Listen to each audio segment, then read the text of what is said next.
here. All right. It says I'm live on both Twitch and YouTube, but as always, I feel the need to double check. I'm really trying to commit to doing at least a little practice every day and putting it. I think putting it on stream helps me sit down and like just concentrate on drawing for a little bit. So let's see here. I go in here. I just want to make sure that Restream is sending messages to both. Twitch check. Good.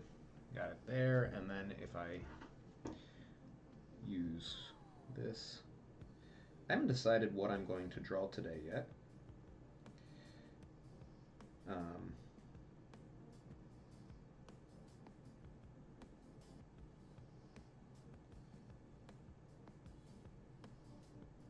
There we go. It's definitely live on YouTube, and let's make sure that the comments are actually coming through.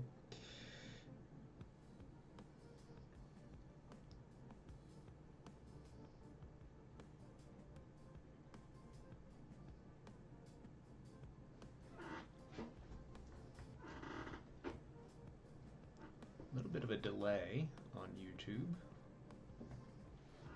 Oh, there it is. Okay. So on YouTube, it takes about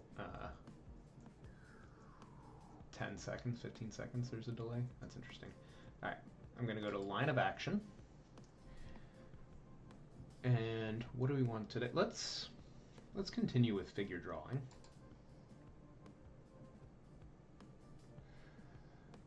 And since we are on stream, we want covered models. I'm going to continue with only female read models because I find that more challenging, so I need more practice. Adult only, please. All in portrait, so it looks nice on the stream. And I found that 10 minutes is kind of what I require. At least right now. I don't think... I think I'll speed up once I'm back in practice, but I am out of practice at the moment, so... Oh, there's a fascinating put. Let me get myself set up here. All right.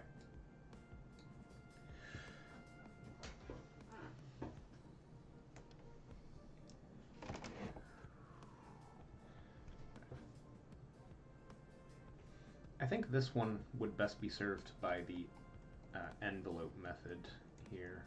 Just making my envelope, right? And we have this, and we will, the angle between the aces points there, and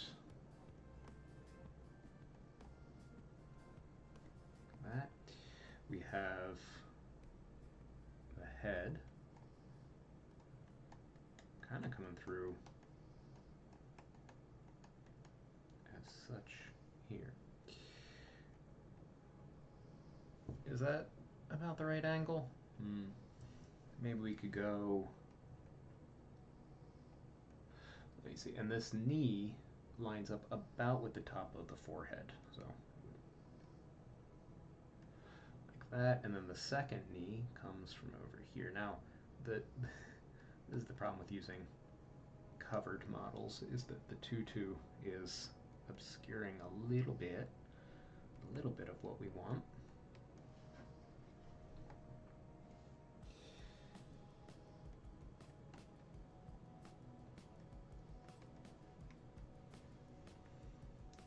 Okay, and then we have, I can get the collarbones, because the collarbones are not the same as the line between the aces points.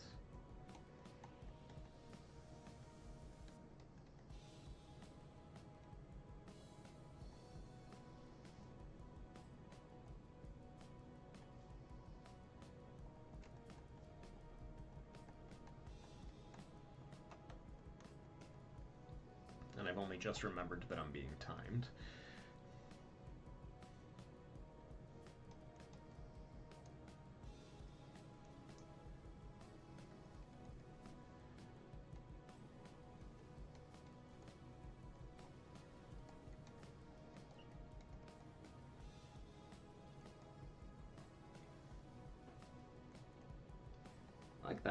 hook of her heel.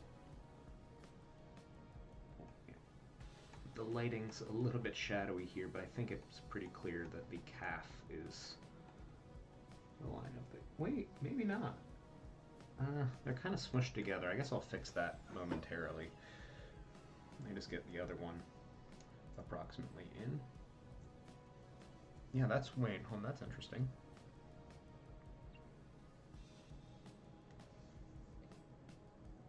Yeah, let me try that one more time.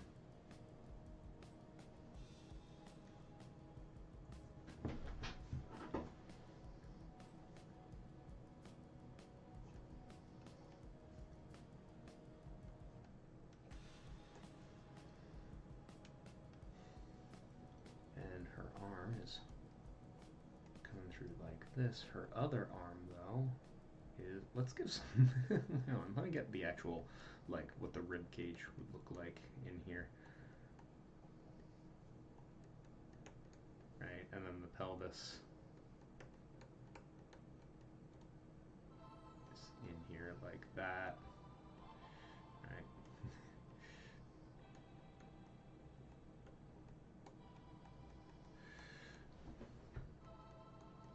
Alright, so her other arm is coming out like so.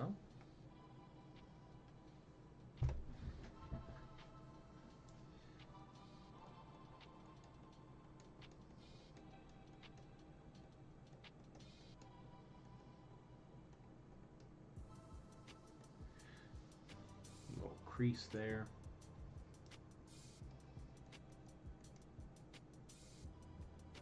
I think I've mentioned this every time I've been on stream, but I am fantastically bad at copying reference. Like, a lot of... I know a lot of artists are like, oh man, I can't draw anything if it's not in reference. I am like... I feel like I'm the only person with the exact opposite problem. As soon as I'm copying something, my ability to draw declines. Or copying, as soon as I'm referencing something. But you gotta do it to get better. I'm eating my vegetables.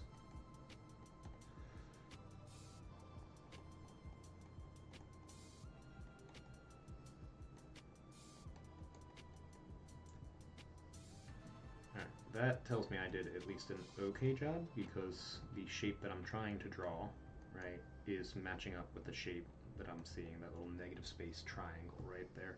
So that's nice. How much time? I have 4 minutes left. Oh, did I mute the site? Should have told me that I had only 5 minutes left. Huh. Well, maybe it did and I just didn't notice. I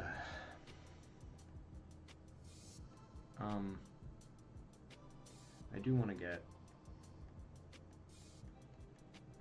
Her head is tilted down. I mean, the ear would be like here. And then...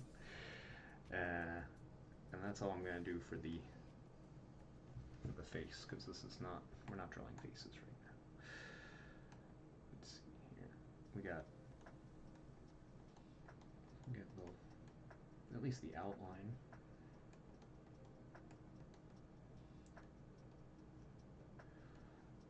Well, I could fake information, but we might as well just put the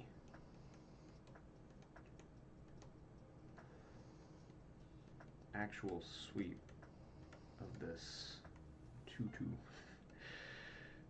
in.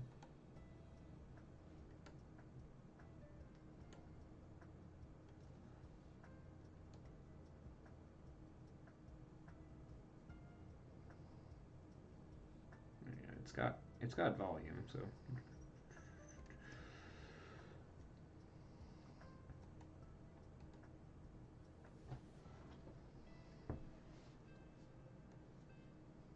And then arms are the last thing.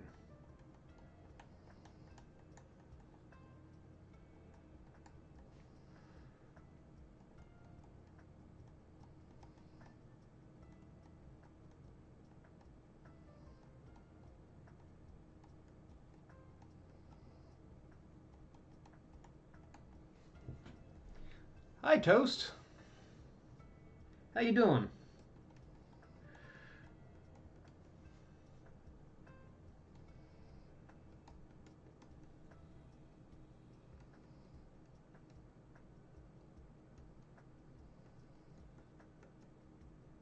We'll simplify this for right now. I'm being timed, so I don't have time to get into a nitty gritty thing. What do I got? 1 minute, 40 seconds.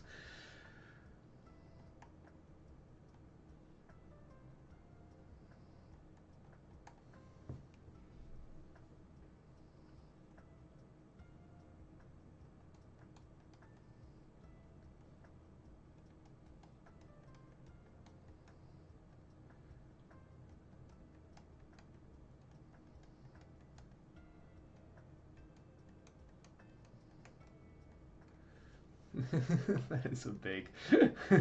I made that a little bit chunky. Let's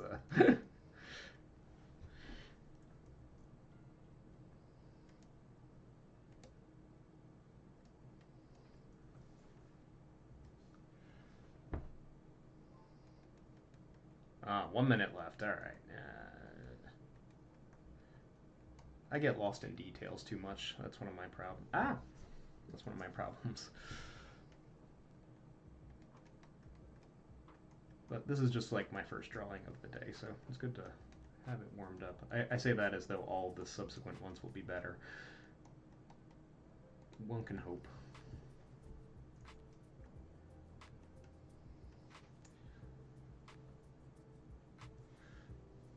I feel like this did not capture the energy of this. Hold on, let me get her head. Her neck is sticking out a little bit too much here, right? Like, if I tilt this in a little bit and pop it here, it's a little bit more accurate to the pose.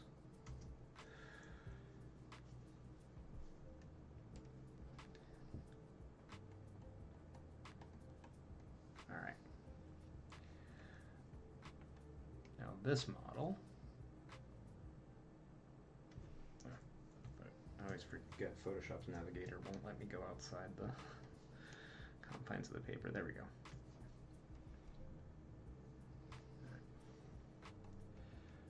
This model, her head is almost in profile and it's tilted a little bit towards us, just like a little.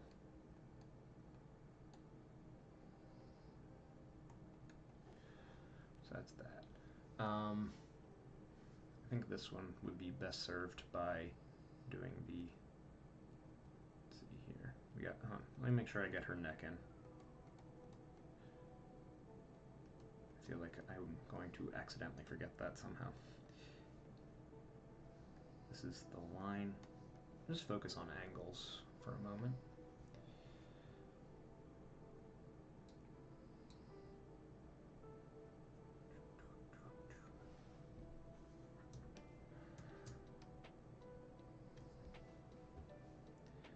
And then we are going to, from here, come down like that, right? And like that. Like this is a very, very straight leg. I think with this model, just focusing on the angles is the correct way to go.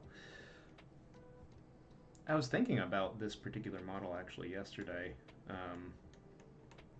after I was done drawing. I think the reason why sometimes I struggle with her is that she has so much muscularity, and I have this problem of getting lost in the detail, right? So it's like a special trap just for me. Let's see here. So her, get this coming out like that, and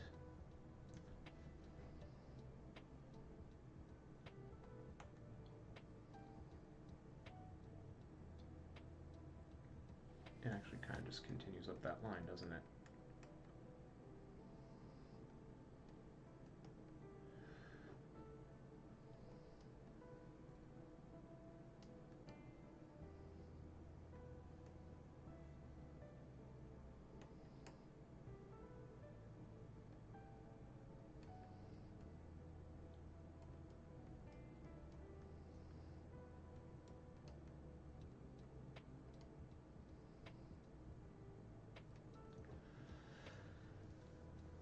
Oh, this one's not going to turn out well, is it? Keep going. Photoshop Navigator window. Why? Maybe I need to find like a plugin for a better version of the Navigator window. It needs to be able to move anywhere on the canvas, not just where I'm drawing.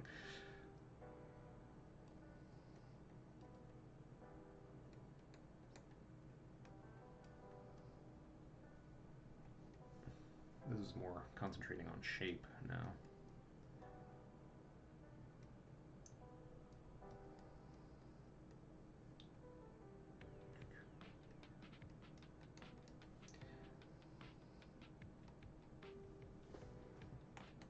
Yeah, I think I can bring this leg up.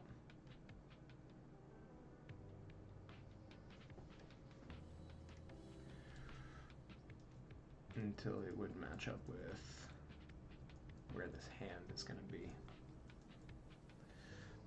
That's probably better.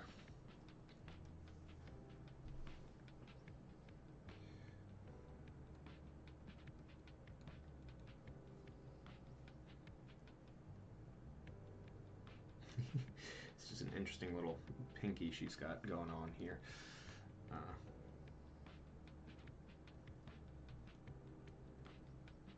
Don't want to get too lost in her deets. Alright, so her other leg is coming from the, here's our pelvis.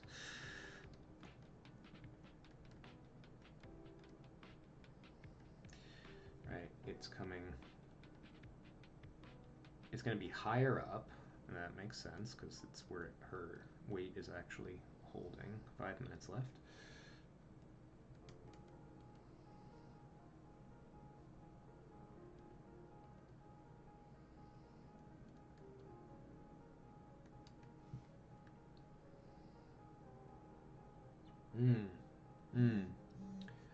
The kneecap's not lining up. That's interesting. Hold on. Yeah, look at that. Okay, hold on.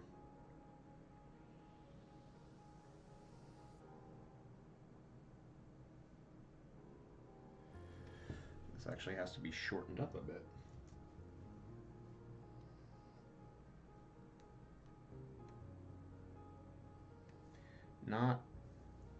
Not thinned up, though. Is there a way I can, if I distort instead? No, that's not gonna do the trick. I might just need to redraw.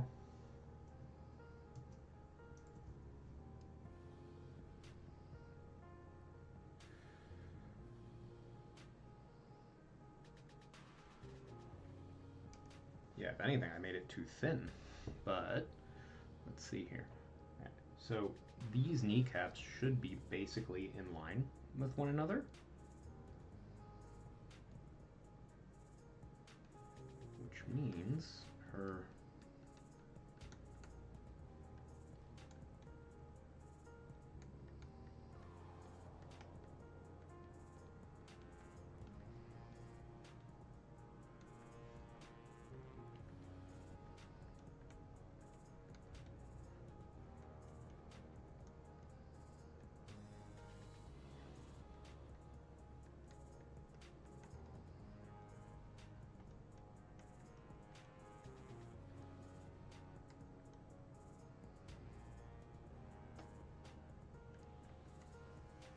be something a little bit more like that, I think.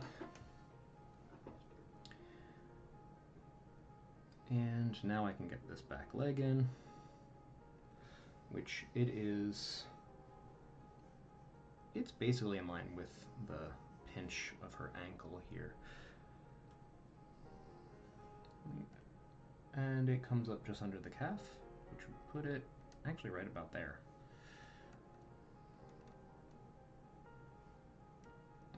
Actually, well, I think this is what's going to look more natural if I just pop it right here.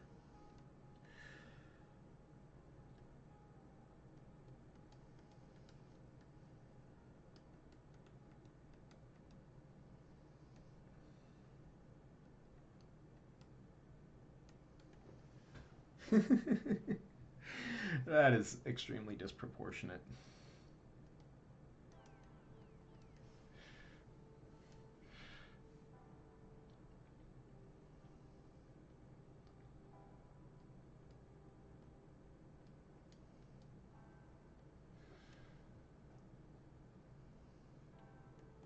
No, I'm gonna get lost in the details and she's not gonna have her second arm.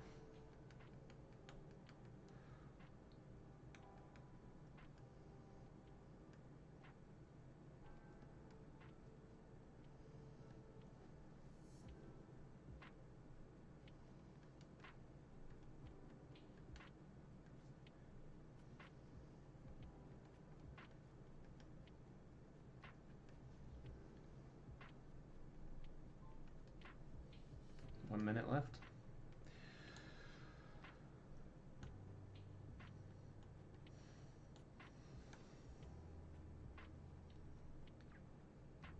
Alright, so the spine. Ah!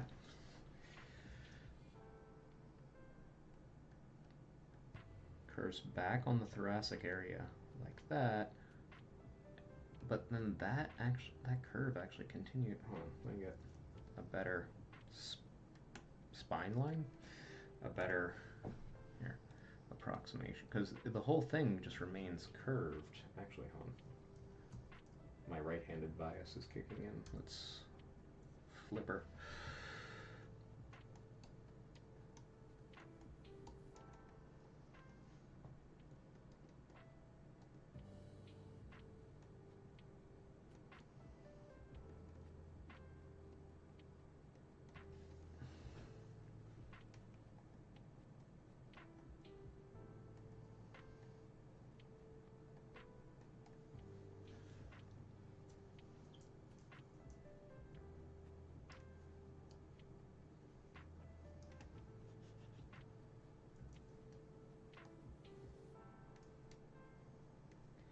I think that one was more successful than the previous one.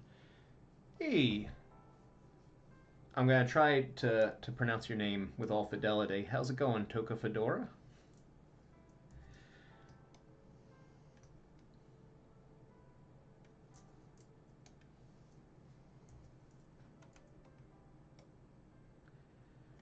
I'm just doing some practice drawing, some warm-up drawings.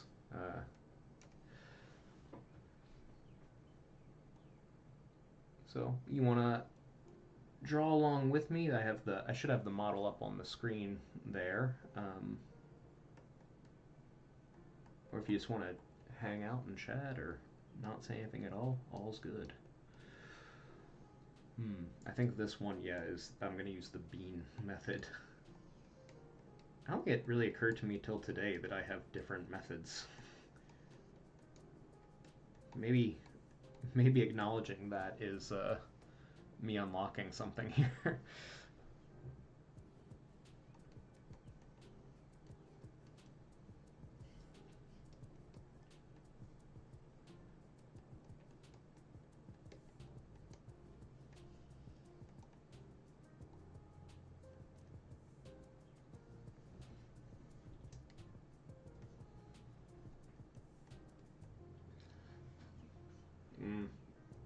I'm focusing on the outline here. I should not be. I should not. Let's be a little bit better than that. Her back swoops in. Ah! Alright, it's swooping in this kind of motion here, and then I can just say that gesture, there we go, is continuing down to this foot. And we can thin that out and taper it in a second.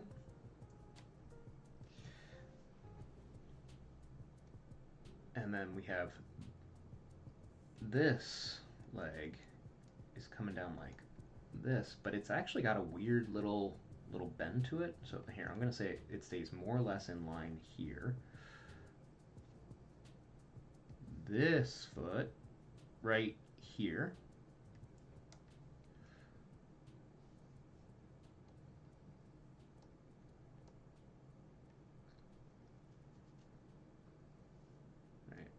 Yeah, her ankles are not quite in line with each other.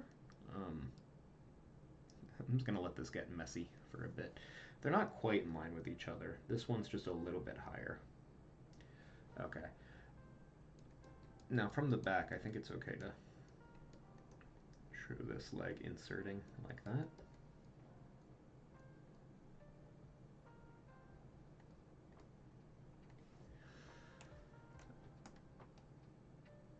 Alright. Now, if I just take a little bit of an eraser to all this to leave some guidelines.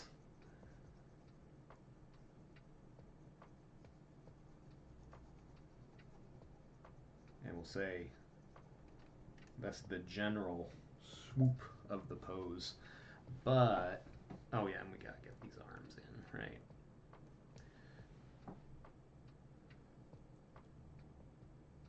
Oh wow, that arm is interesting. Um,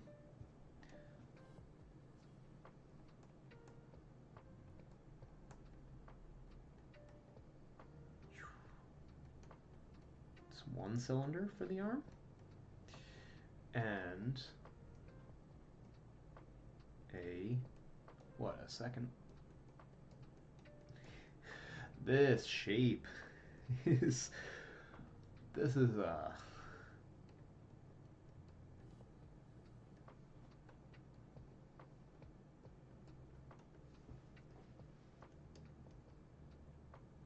it's like twisted around.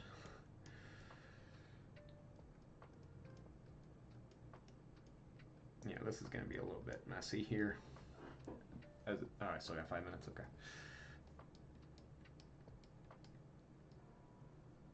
Um, I think I just want to draw these two hands as two trapezoids right now, two rhombuses. Okay. So we got this arm and this arm.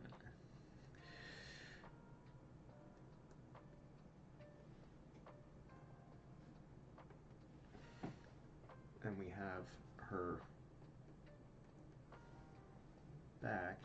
And I'm drawing her like she has no clothes on, so maybe I should...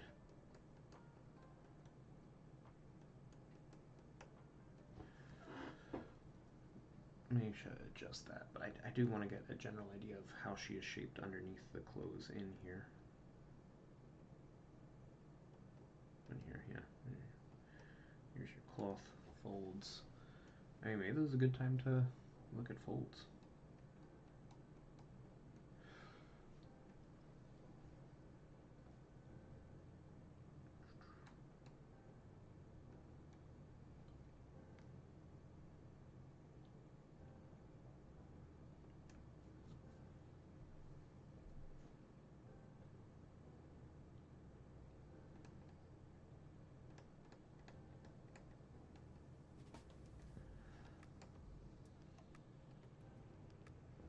Is that just what I'm going to spend the rest of the time doing, is trying to copy down these folds?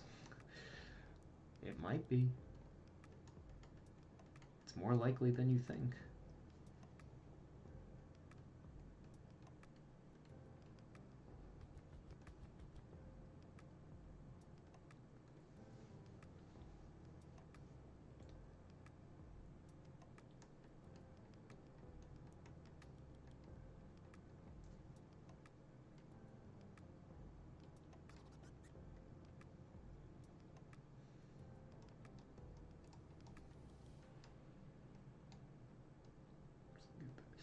This booty.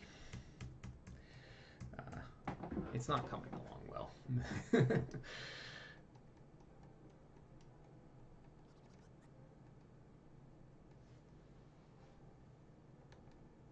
Alright, so here, she's got almost like capri yoga pants on. We'll get that in.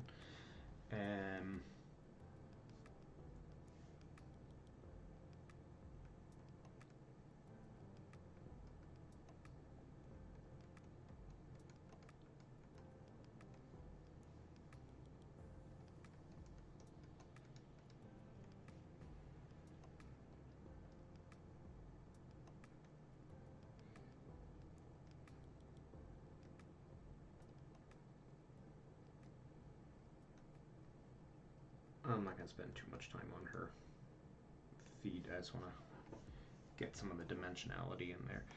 And I haven't worked on this leg at all. So this leg is actually, it's coming down almost straight down. This is the weight-bearing leg. It's the, well, she's actually putting her weight on the other leg. This is the weight-bearing leg. So this leg's allowed to do whatever it wants. I have 1 minute left, so I really just need to get in this leg and move on.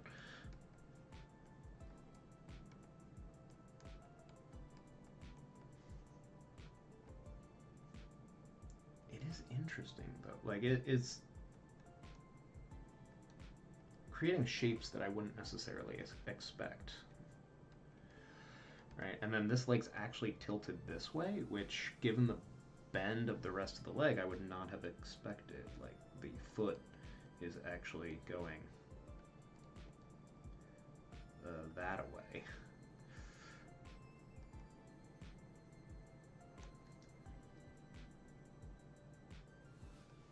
Let me get her yoga pants in here. And let's tilt that head a little bit further. Whoa. Hey, I think my tablet actually glitched a little bit there. Let me just get this. Ah!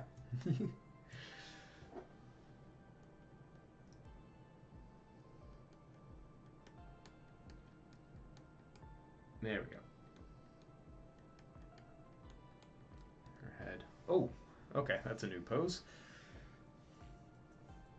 Let me reset, size this down to meet the other ones.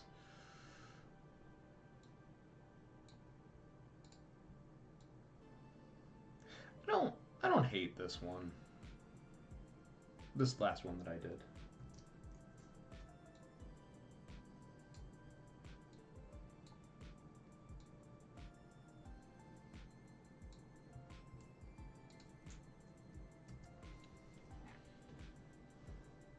Now this model that just popped up here, and I'm going to actually give, I've already spent a minute on here, so I'm just going to give myself a little refresher on the timer there. They always have her in some sort of like bodysuit. This is like, she's got some sort of symbol on her chest here that looks like Aperture Science, but the whole thing reminds me of like Samus. But they always got her in some sort of bodysuit where, so this one at least has a really nice, clean kind of gesture to it. Right, it's going from the kneecap up to the head in kind of an S curve. Right, and then when it gets to the kneecap, it shifts down. And then we have the other leg that's coming out like this. Right, and even the arms follow some really nice curves here. So this is actually a great pose. I might stay longer than 10 minutes on this one.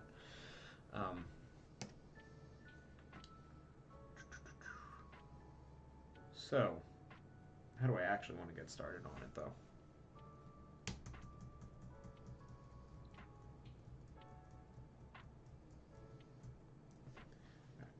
So, let's remember that the whole thing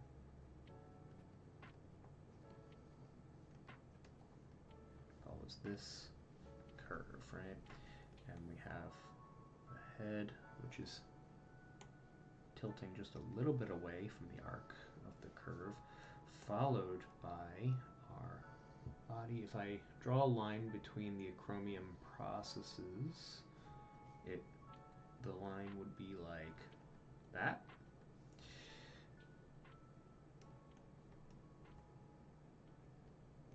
Which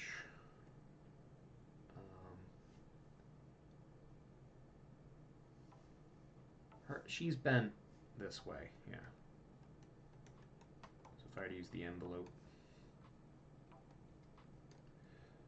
right, this is the side that's curving more.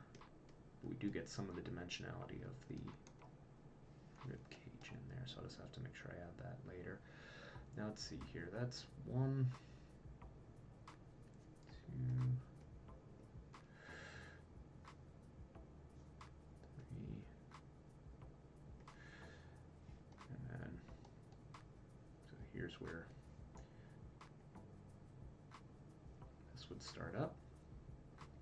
Then we have the arc continuing down this way.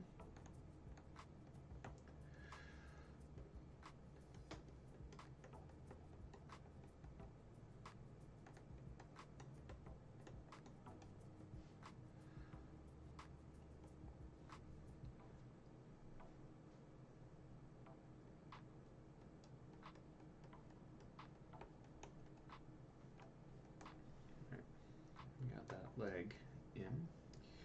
Then we have this leg is coming out on top.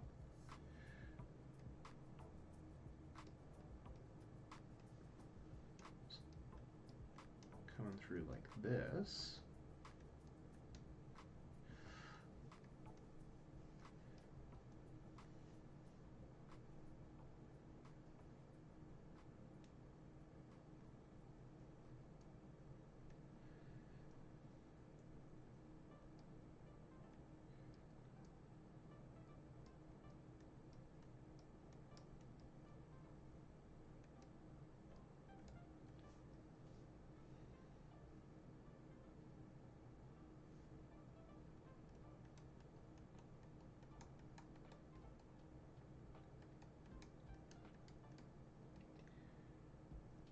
Nope, that's not quite right. This should be a little longer.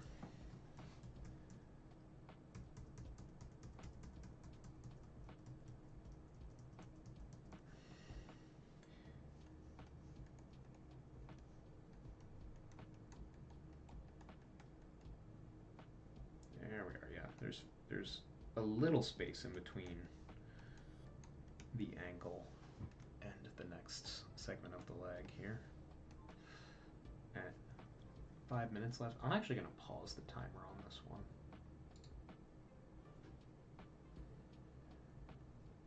And I can't believe I didn't even realize this until just now.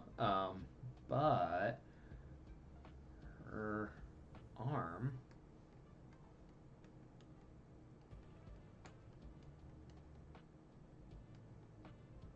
is on this stool. I get so focused on these like tiny little details, and then big things escape me.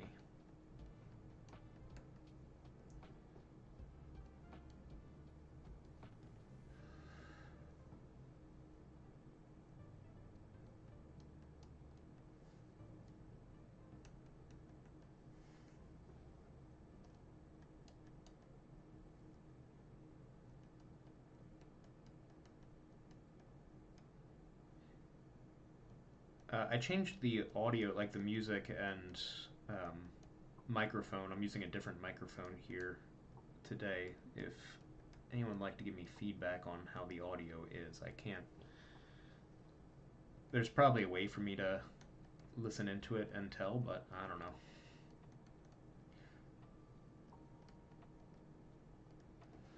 Okay, that is a huge hand. Let's just shrink that bad boy up a little bit.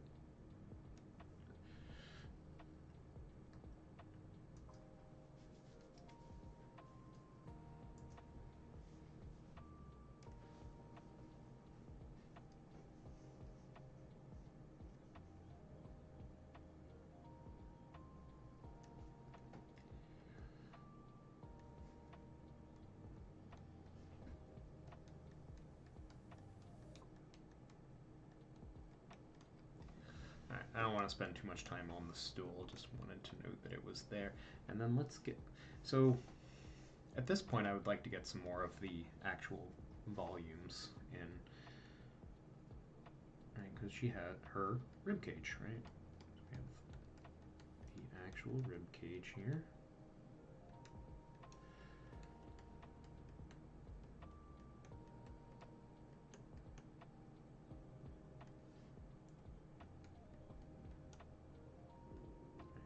there's our rib cage.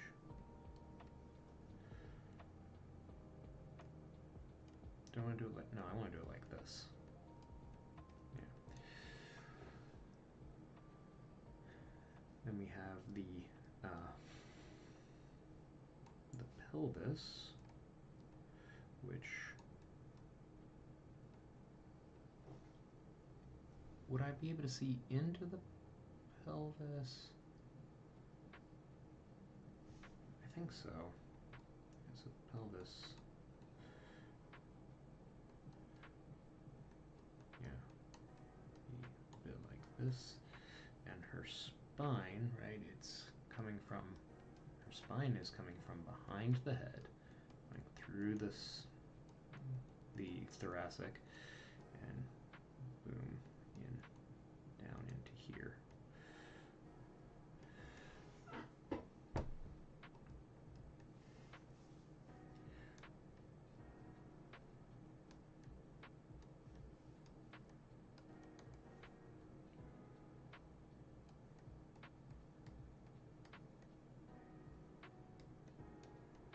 Get some wrapping lines around here.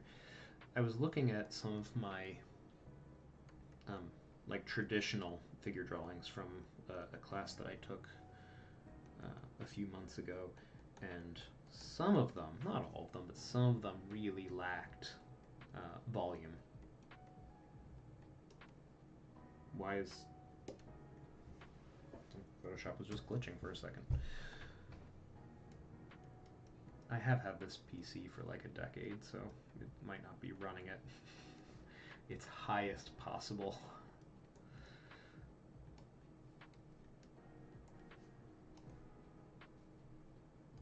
And that's not exactly the contour that I see, but I'm going to pop it in there just for my own knowledge here. Alright, let's do a little bit more reasonable a job with this head here.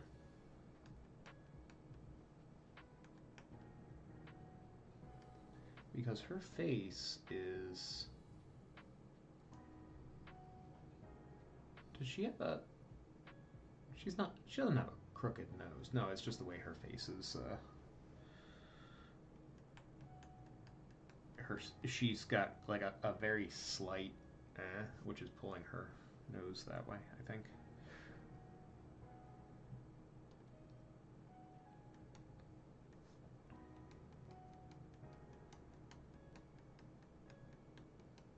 It doesn't matter, I'm not going to draw it. It was just in terms of finding the center line of this face, which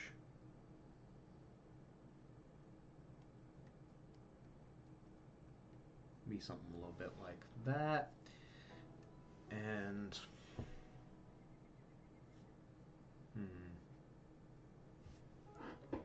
not quite, right?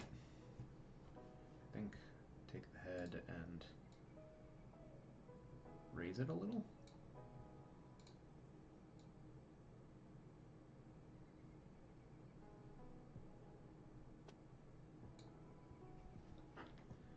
There we are.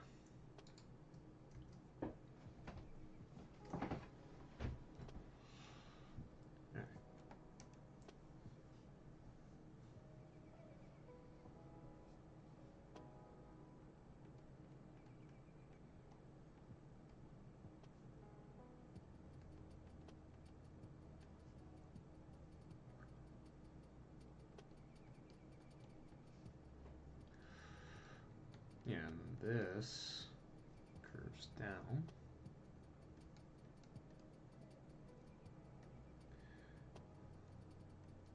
Right here.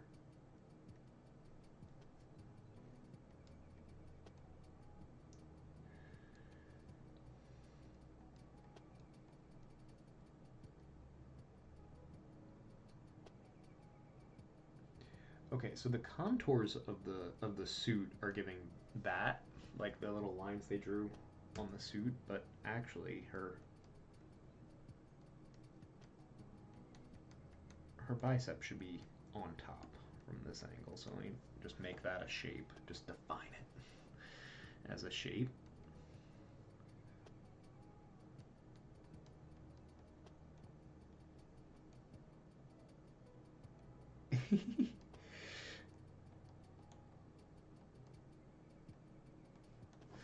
Right, and then we'll just move this up a little bit because now that I've redesigned it, it's a freakishly long arm, but bringing this up actually is more accurate to the drawing, to the reference.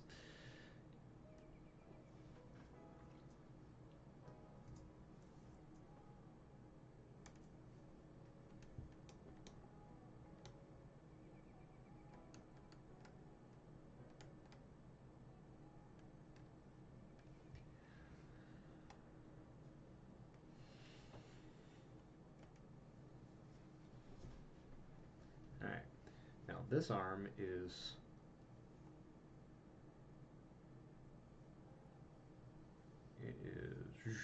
like that.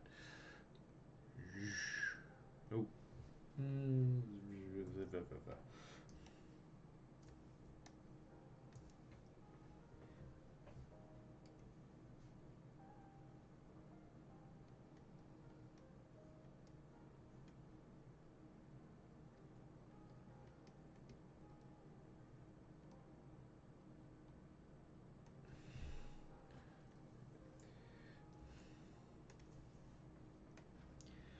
Alright, so the wrist lines up basically with the pelvis. Is what I'm seeing in the reference here, which means this is a lot more foreshortened than I've made it. So it's an easy enough fix because I've just stuck to simple shapes so far.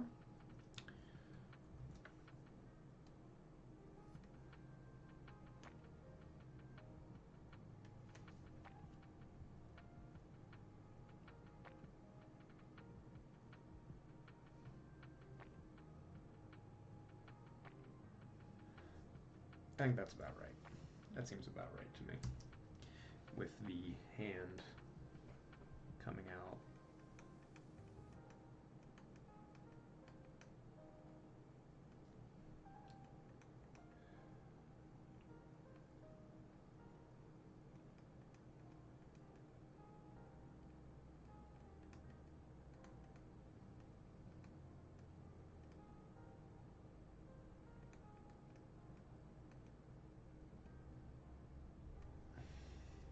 Yeah.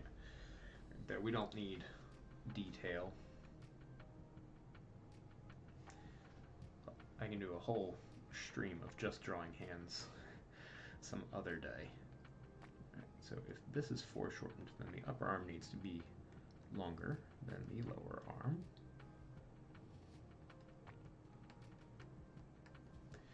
Yeah. And we need the all-important delt in this situation.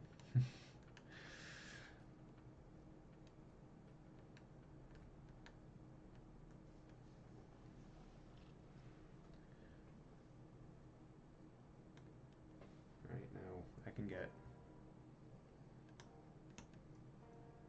that a little bit in there.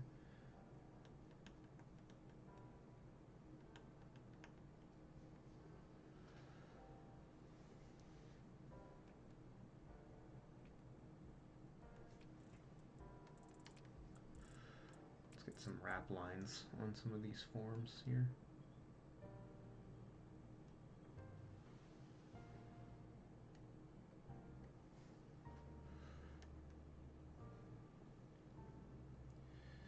Yeah, what's funny is with this model is they always put her in some sort of outfit that includes the wrap lines, which is both helpful and not helpful.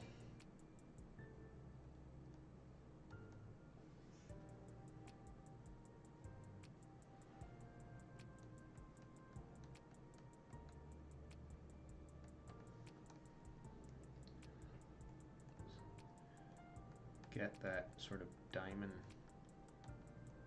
shaped kneecap.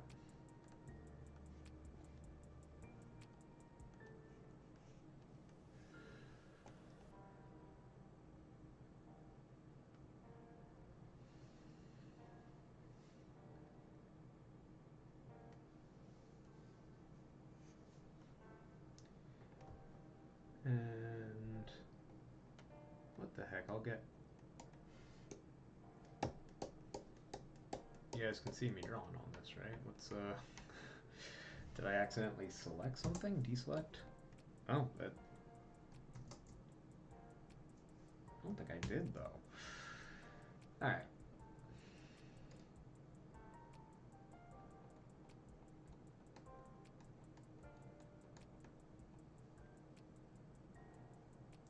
And then, yeah, it goes down like so. And then this foot also follows that. I don't know, it kind of comes down like this, which tells me that I'm a little bit off on this leg here. But I think it's pretty safe to say that it kind of follows the same trajectory as the rest of the leg.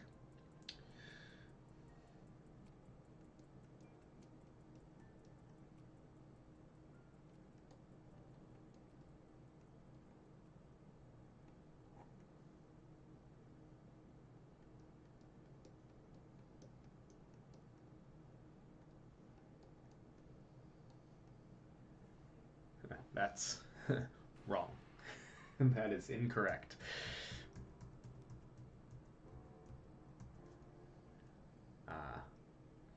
Let's see, be more. We have this kind of shape, right, for the calf. And then we have this shape coming down, but then that is layered on top of the foot shape, which is in the... I like it when feet look like just a spear, like she's got in this pose here, right?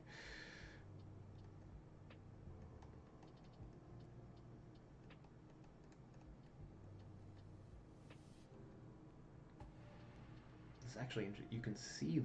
You can really see the structure of the foot if you look real close on that one. And then I think I can make this leg just a little shorter, and then it will accommodate the foot.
I'm reasonably happy with this attempt at this pose, except one thing that I clearly did not observe carefully. This leg is foreshortened. Let me just, yeah, because the ankles should be almost together here. And I did not do that. Wow. I really didn't do that. Oh my god, what's the best fix for that? So, like, yeah, this ankle should be going up to this kneecap. That's correct. These legs need to be thickened up a little bit. Oh, thank you, Sarah. Were you here yesterday? You also sent me a message yesterday, I think.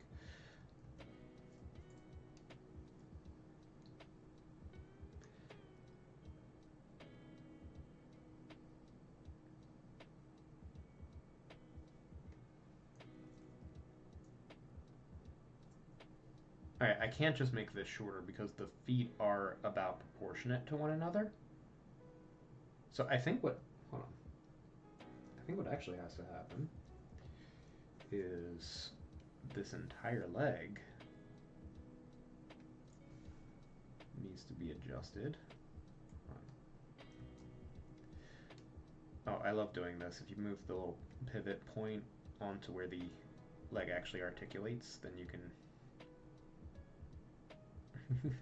you can change the pose in interesting ways. If I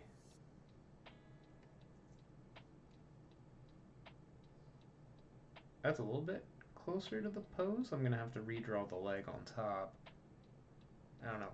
I think I'll just accept that I didn't do the pose exactly correct and move on with my life. I like this pose though. It's like a Spider-Man pose.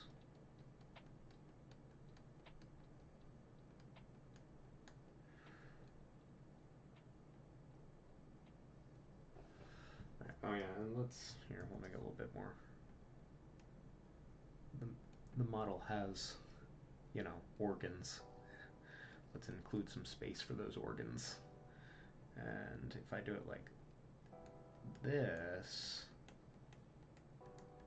I can get rid of this because that line's not actually represented.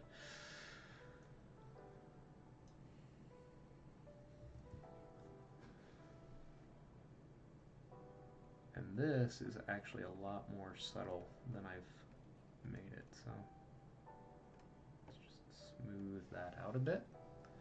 That's pretty nice right there.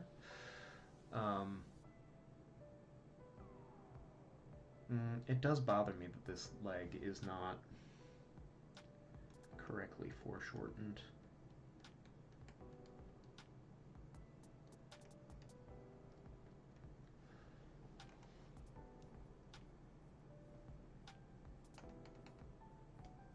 Get some more.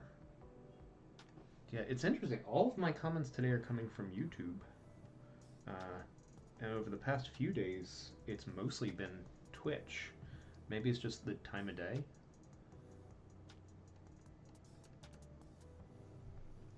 Which is interesting because I don't have any followers on Twitch. Like, I think it's at 3, and I don't know for a fact because I haven't checked, but I'm pretty sure it's just 3 people that I know.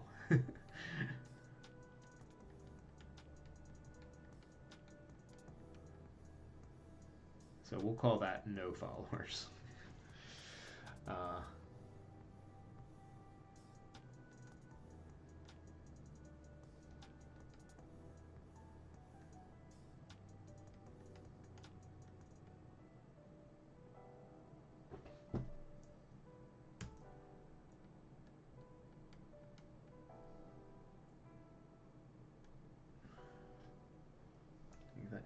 You know, as long as I'm putting in details.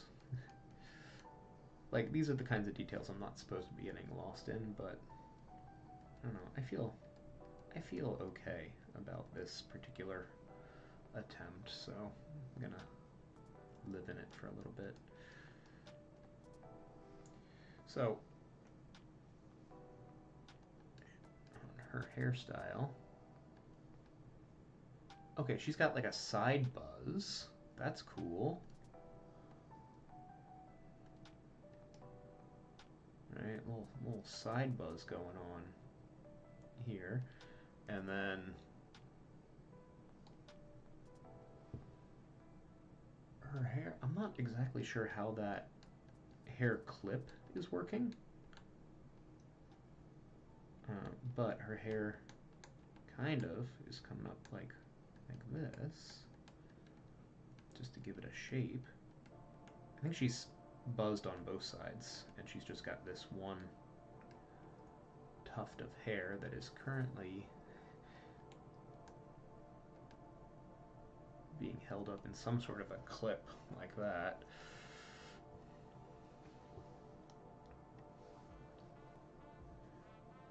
And this being I think I made her too bulky, actually. I think when giving her her organs, I went a little farther. Because if the rib cage is going down like this, right, then it's coming out here, which we would see that kind of stretch, and then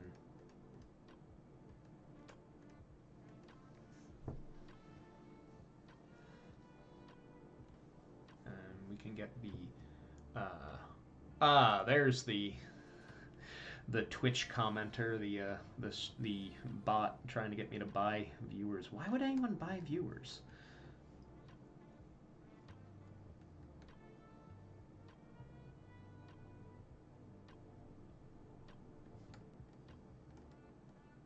These are I've drawn these too large here for this model, and also I don't particularly care about that right now. I'm really just focusing on gesture and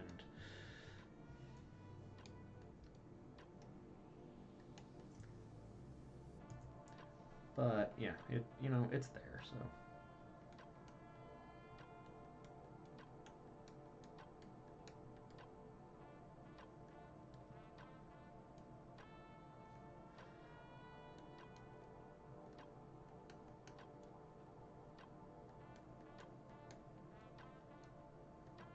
yeah, gravity would cause this to be hanging. This okay.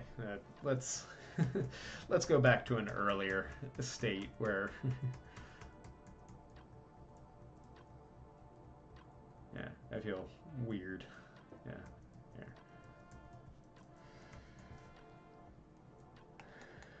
Yeah, I feel good about this. Here, huh? I'm gonna store this leg down here. No, you know what? It's time to move on.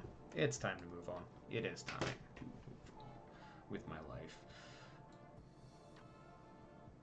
Didn't get it perfect. That's not the point.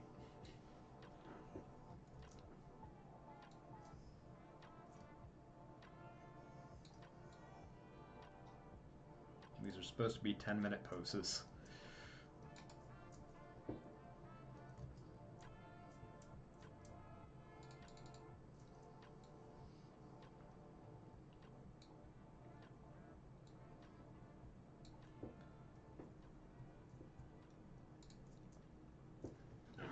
Drink coffee before the next one.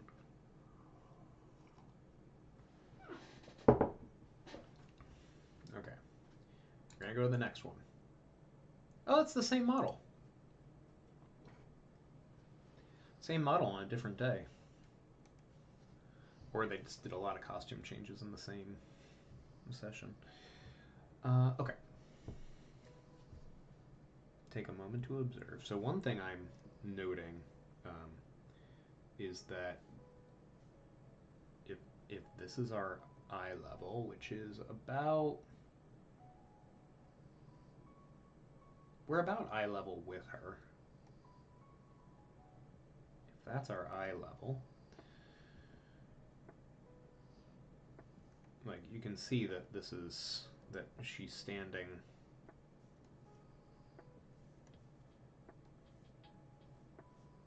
on a little plane here.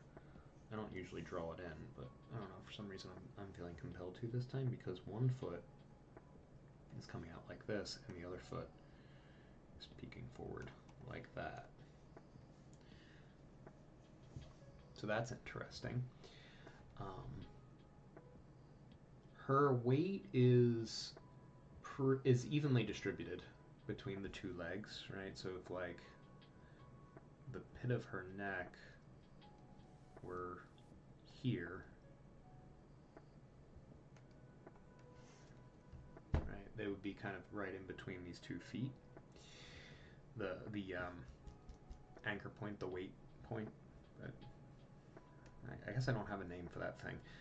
It's just something I think about when I'm drawing. It's the invisible pendulum. It's the plumb bob. Let's see here. Okay, so her head is tilted this way.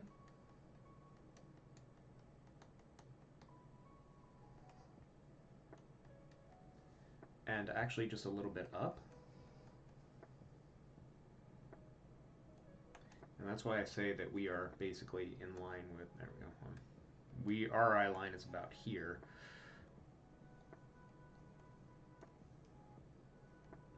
And her neck is coming down like so.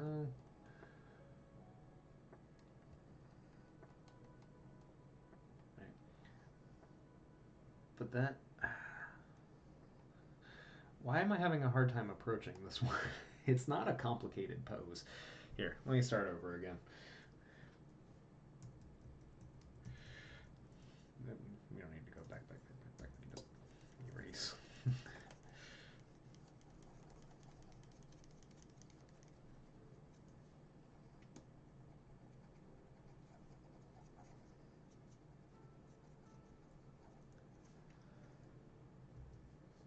All right, let's try this again. Which side is? I guess that's it. Is that it's such an evenly distributed pose that there's a, only a very subtle amount of information to really take note of. It's like there's no dramatic pinch side and elongated side. In fact, even drawing this, I can see that the overall swoop is like that on this side, but it's also like this on this side. So I don't know. I don't know, man. If I draw an angle between the... Why does it do this sometimes? Just change tools for a second. There we go. The angle between the acromion processes is subtle, but it's definitely in the downward trajectory. And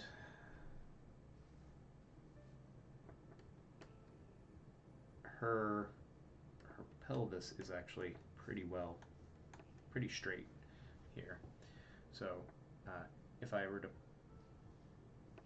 Let's just keep it simple. Maybe that's the way to go about this one, keeping it simple. I've already wasted 5 minutes just trying to figure out how to approach the pose. Right, and then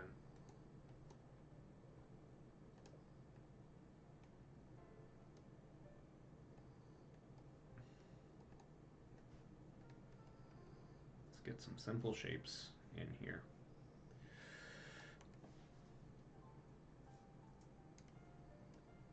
Yeah, half the time already gone on this one.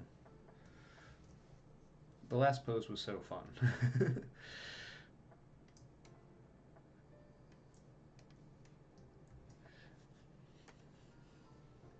This is an interesting pose. Like, it's not an uninteresting pose.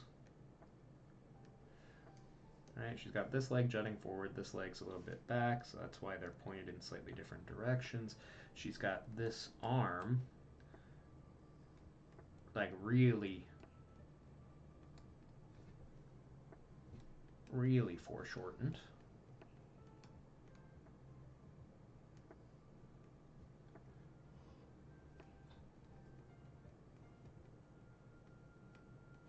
Right, like the hand is bigger than her head is, and because as we actually got her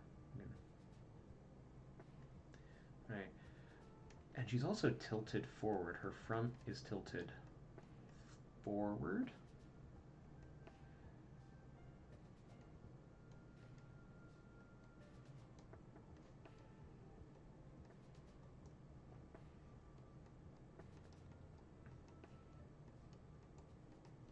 Yeah, this one's just going to be in simple shapes, I think. Like kind of diamond for the lower leg. Right, and then we have the muscles that kind of bulge out here, but then taper as we get towards the kneecap. The kneecap itself shows itself pretty well right there.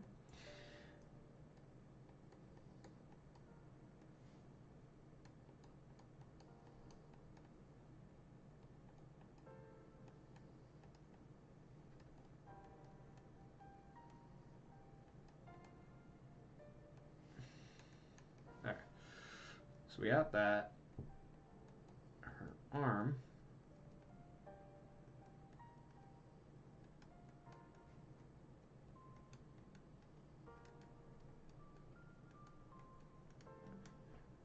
this is always something that's a little bit complicated, is like the arm tapers as it gets closer to the camera. The arm tapers as it goes further down towards the wrist, but it's also pointed towards the camera, which makes you feel like it would be getting wider. So it's like, that's always an interesting issue, and it comes up a lot. Is like, if something is tapering but also sticking towards you, how much do you distort it? And that's something, I mean, obviously we have a reference to copy here, so it's not so bad, but when you're drawing regularly, that can, or drawing from imagination, that can be an issue. Okay, I definitely did not get that right.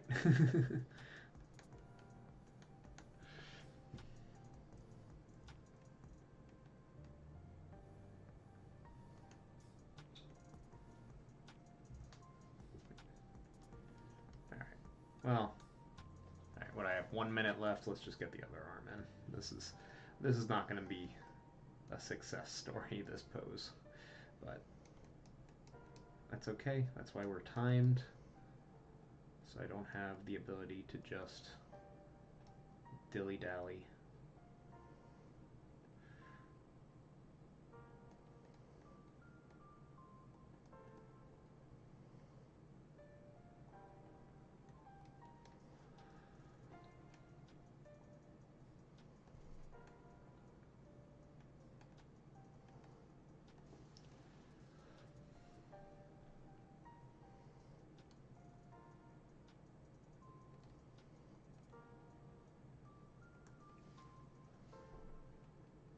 All right, yeah, this is this is atrocious.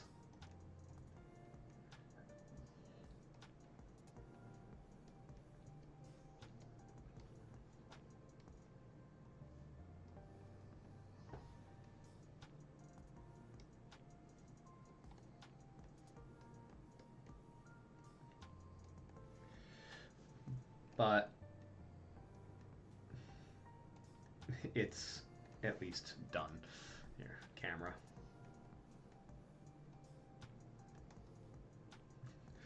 There. All right, moving on with my life here. Okay, same model, and in yet another outfit.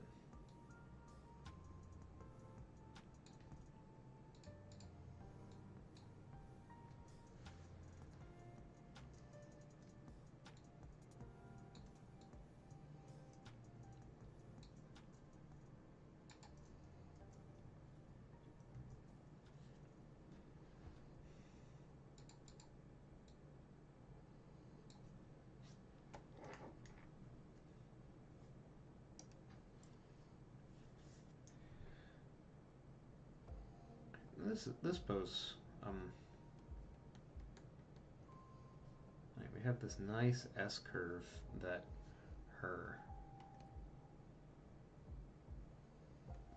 body and pelvis is meeting. So let's just get those shapes in, right? Sometimes it's easy to get these, just go straight for shapes, and sometimes it is not. So this is more like what I would call the arrow method.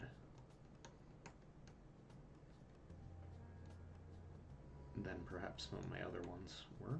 I like the arrow method, but it's kind of best for standing poses, I think. Anyone who's watching, how is the sound balancing? Because I changed up how I'm doing it. Can you hear me talk and the music's not like distracting? Or let's see here. Let's get. I'm gonna go straight for the arms, like a mad lad here. Oh wait, that's interesting. I think I need to change. Let's see. I think this actually needs to be brought up a little bit. There we are. Yeah.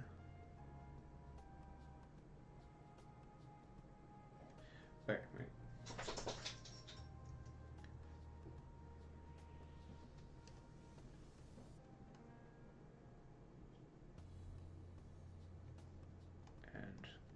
Yeah, this is... That's interesting. Okay, well, what I know is that her arm is coming up like this.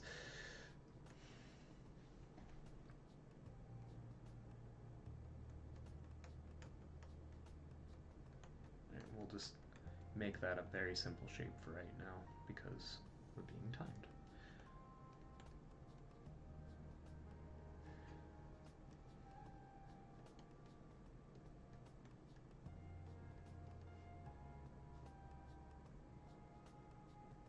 Okay, and this is the weight-bearing leg right here that we're looking at. Ooh, I gotta make this smaller just to fit it in.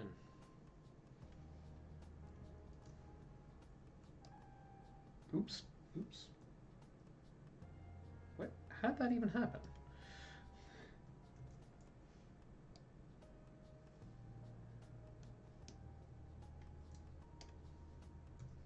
Alright.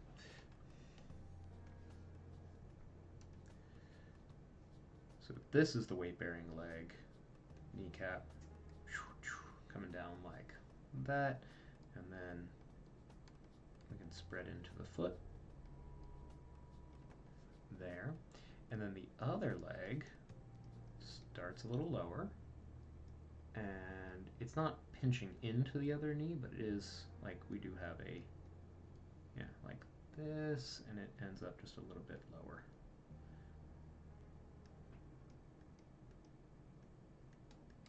Like that, and then the feet end up about the same plane because she is standing more on her tiptoe, on the ball of her foot, on this leg. Okay, now the other, oh, it's hidden behind a sheet.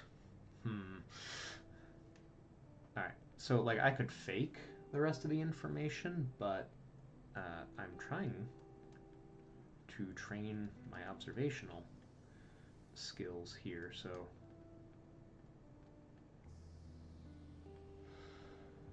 let's not do that. I'm just going to make a shape here for this. 5 minutes left.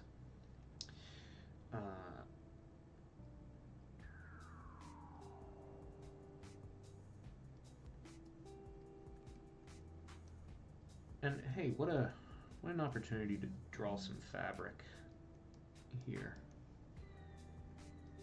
So we have her hands are creating a diaper fold.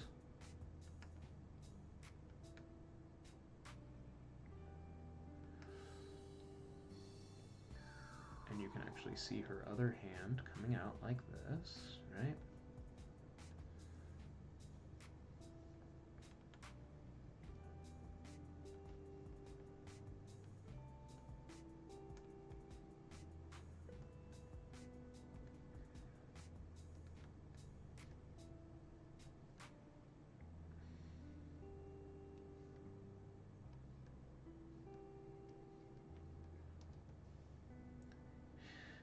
I'm going to get lost in drawing the fabric. It's got some creases in it, which I'm not sure if I want to fully include, but there we go. She's holding up the this is mostly a diaper fold, is what I'm seeing.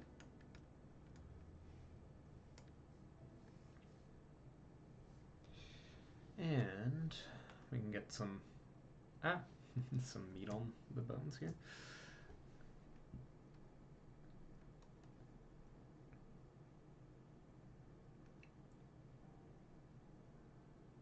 Ooh, ooh, ooh, that hesitant line.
What do I have? 2 minutes left? Yeah, we can get the other leg situated.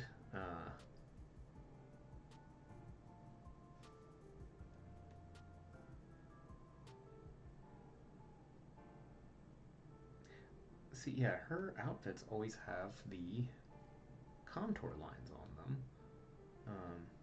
When something like this, it's not always clear the best way to utilize them.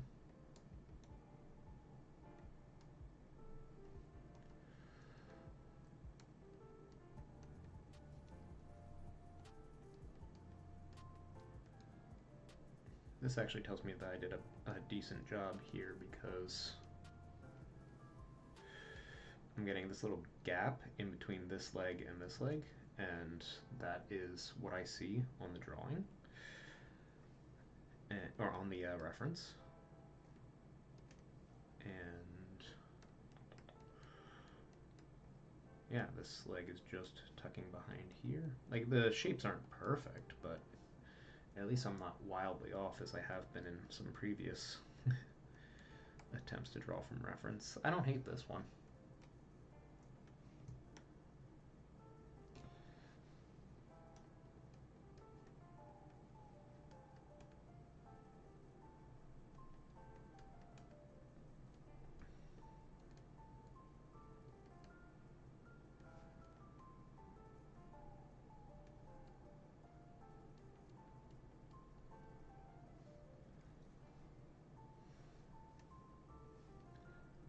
"22 seconds left, that's enough time for me to resize this." Yeah, that didn't turn out terrible.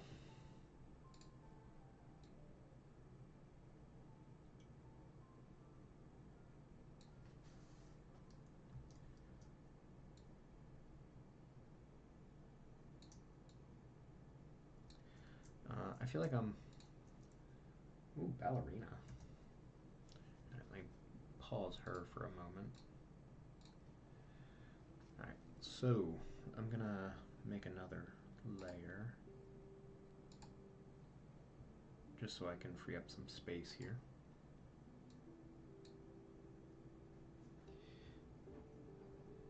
Get some coffee.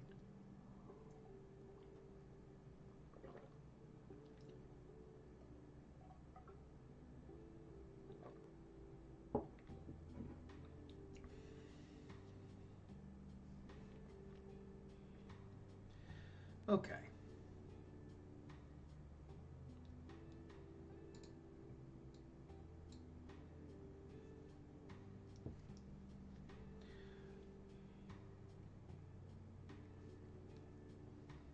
Let's dive in. Start the timer.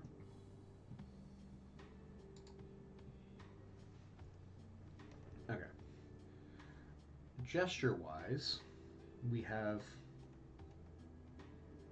this point. We have this point where everything is exploding out of, right? So we have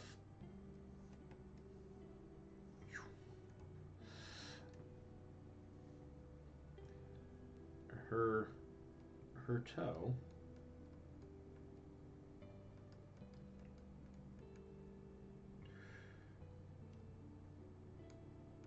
being the location where the like if she is a chisel going down into this stage, right? Her toe is the pressure point.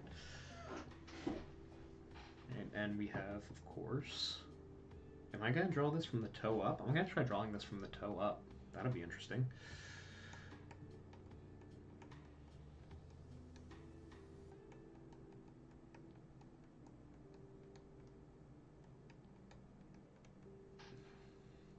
I think I made that too long, I think, because her calf muscles are very much flexed here because she's putting all that pressure down on the toe.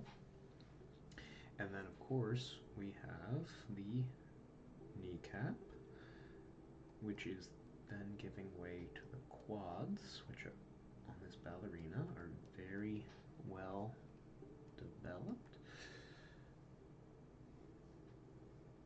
going to simplify the rest of the upper leg for right now as just this kind of swooping curve. Right? So there's no question about this. The pelvis is obviously gone up like this. And we have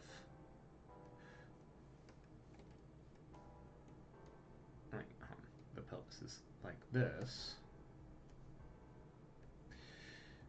And we have the next set of legs. This is funny, going from the legs first.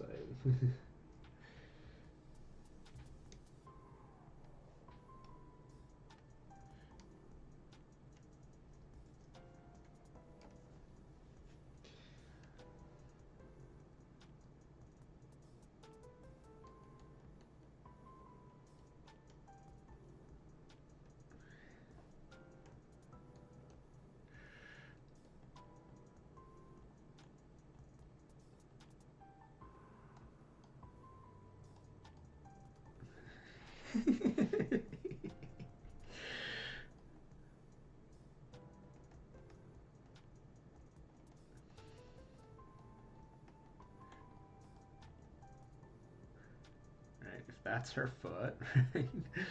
Let's see here. We got their calf.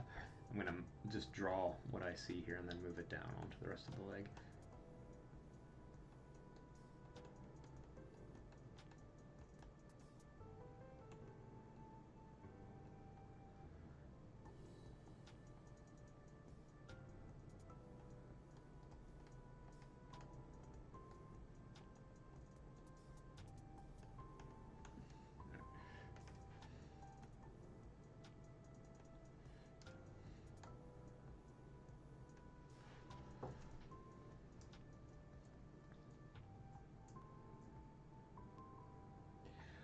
It's actually interesting. Alright, so there's this muscle that she has.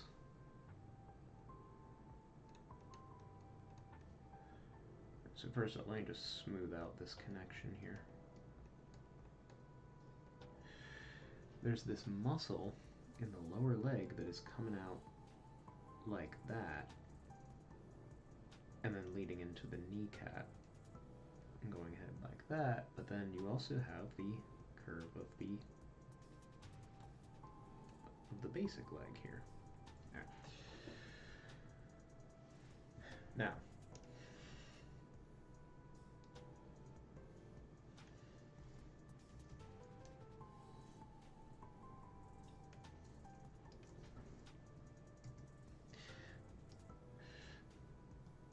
I spent 5 minutes just drawing the legs. This is why you don't draw the legs first. Alright, but hold on. This is fun though. This is like trying something a little bit different this time, right?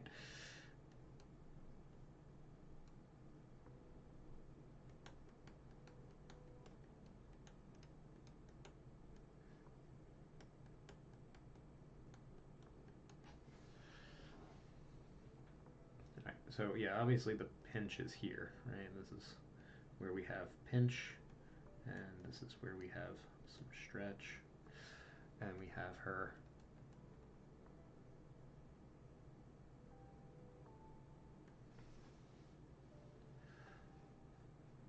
we will correct later, but her arms are coming out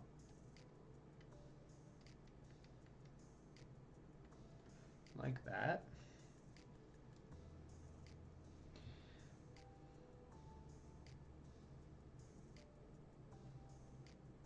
Her outfit is really cute.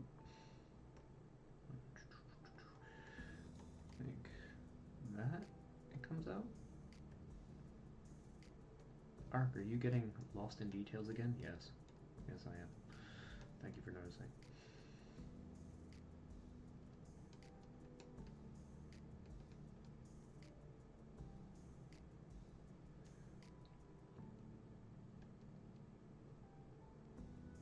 But then, this goes into some folds, right? This is a It's a half lock fold actually because it's from pinching.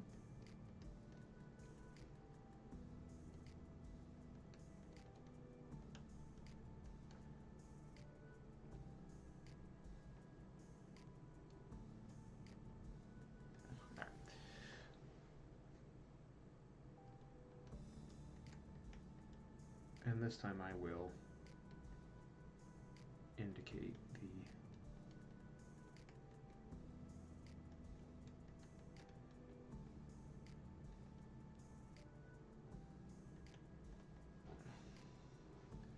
Alright, let's get the shoulders. Hold on. Collarbone is going like this, and like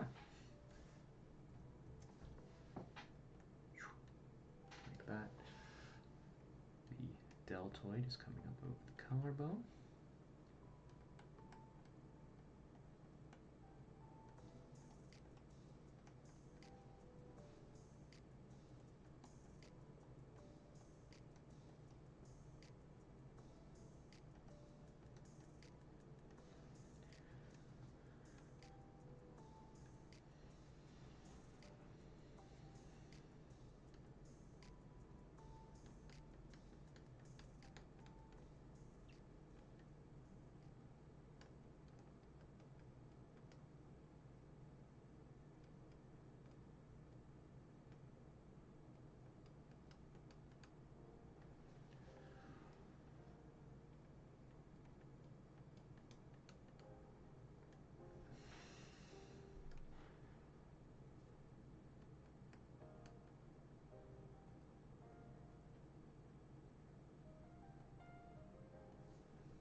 Okay, so according to the reference, the forearm terminates just below the tip of the toe, and then fans out into the fingers, right?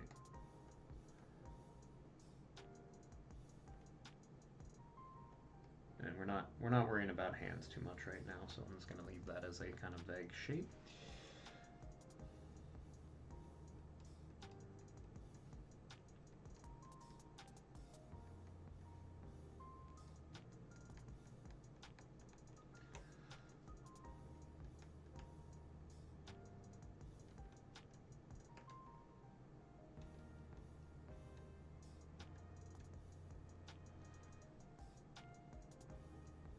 Let me get some details of her costume.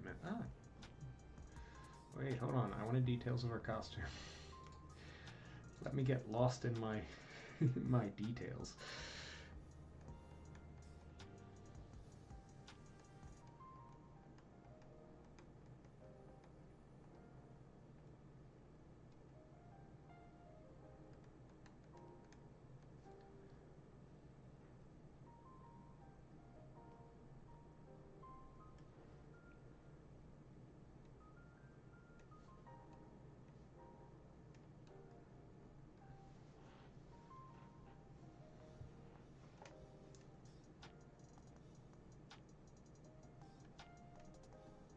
Get the sternocleidomastoid, which on her is actually creating this little darkened shape.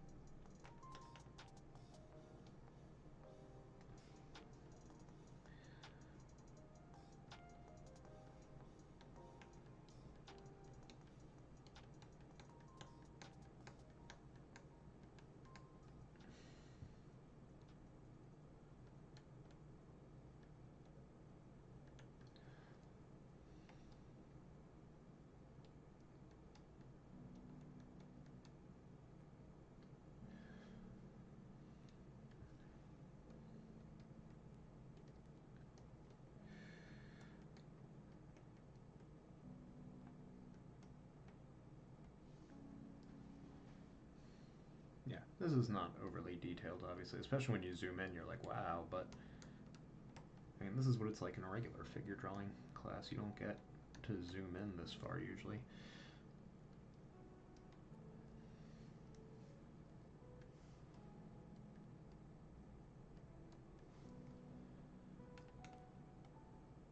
Yeah, I just wanted to get a little bit more of her costume in because it is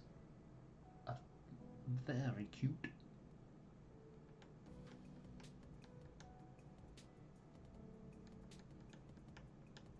And on this channel, we love cute things.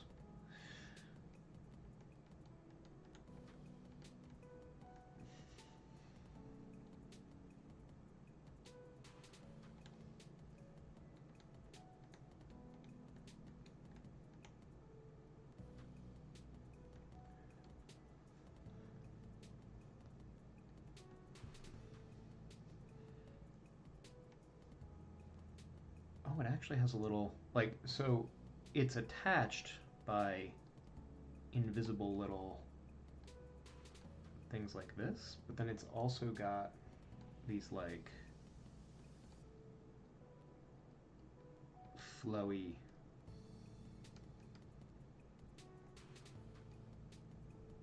little bits like that. This is, that's not a good representation of them, but I just wanted to get a few of the costume details. You know, like here, it sort of goes up, right? It's actually a little bit hard to tell.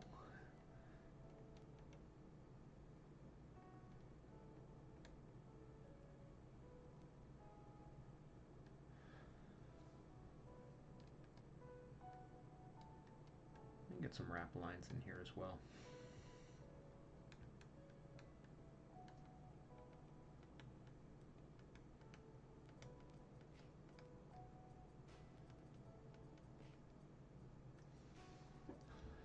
And let's see here. There's not too much detailing for. I mean, she's got leggings on, right? So you get the little. Well, that's not even from the leggings. This is just from the kneecap. You get those little scrunches, but I'm not going to put those in.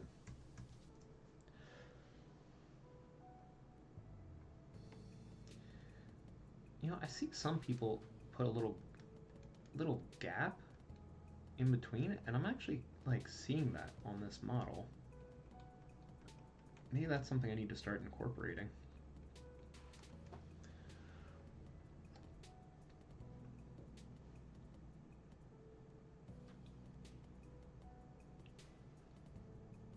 This leg needs to be brought up a little bit.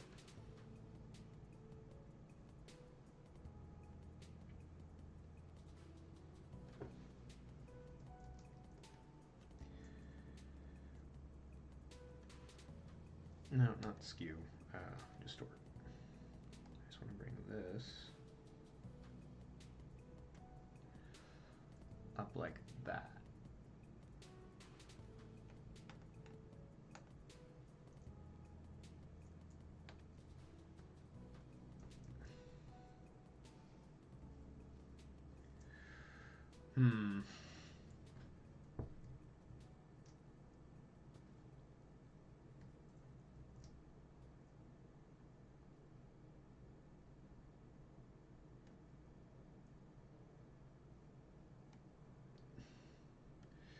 I already mentioned, but this is one of my favorite things to do is just if you put the pivot point right on where it actually pivots, you can. Woo!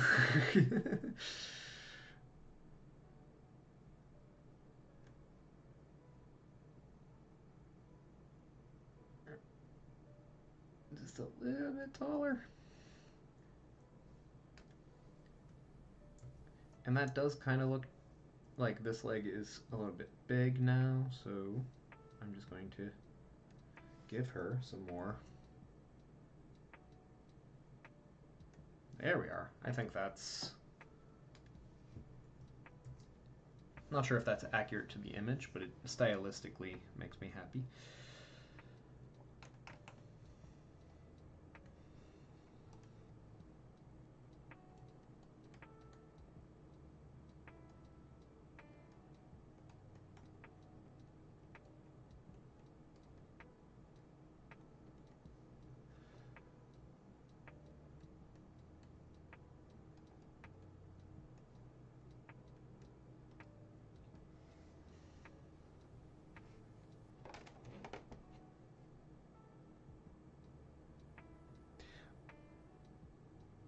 That's interesting. Why is... I'm going to switch the audio source from my... It's currently on my webcam, but it looks like it's picking up a ton of background noise, which I did not notice before.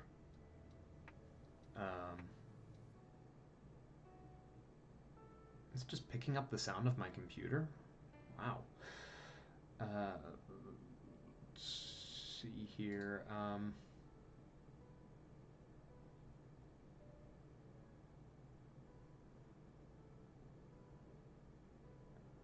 Well, I'm almost done for this session, so I guess I'll leave it for right now. But that's good to know that the Snowball mic, while quieter, does not seem to pick up nearly that much background noise. All right. Yeah, I'm gonna get a little.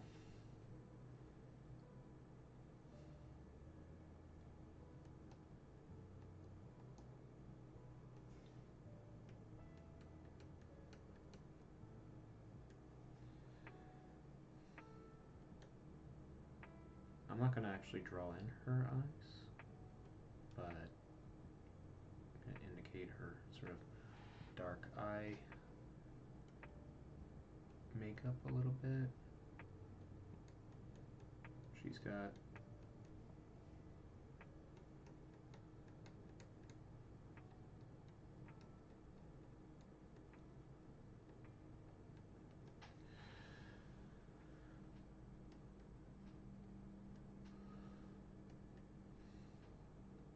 I just want to get her hair, actually.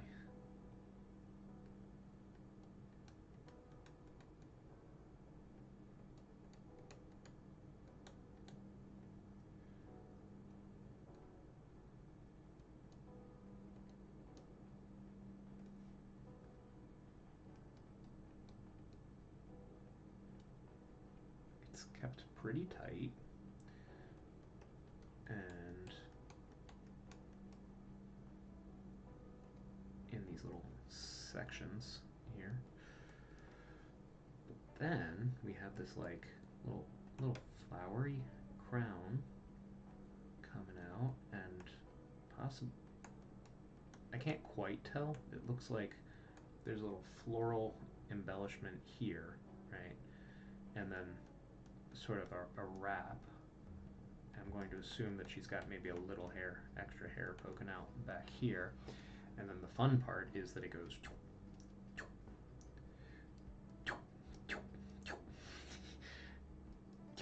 like she's a pincushion here.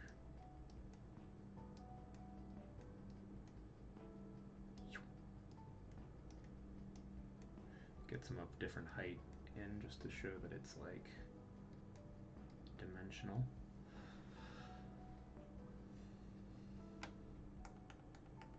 Okay. Oh, thank you. How you doing, Mallory Creates?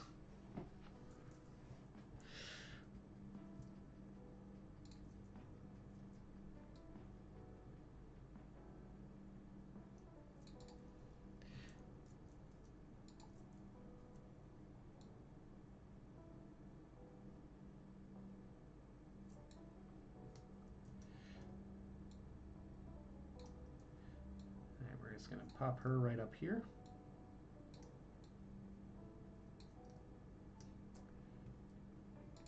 Move on to the next one. I'm doing pretty good. I'm just getting some morning practice in. While I have you, how does the music and microphone sound? Because I've been struggling with it for the past few streams. I'm just not sure. Like, can you hear me all right, and is the music not deafening?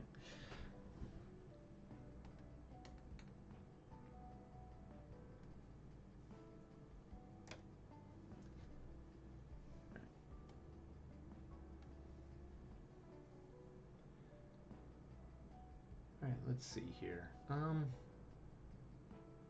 Okay, so this one has a really clear... She's got this kind of C curve going, and then it turns into an S curve. Oh, interesting. You can't hear the music. All right. That's better than it being deafening. Hold on, here, I'll bring it up a little bit.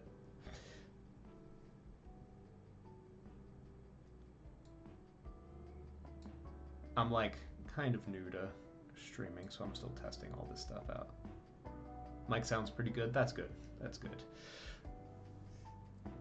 The faintest of music. All right. Well, I turned it up, I think, a little bit. Thank you for your assistance.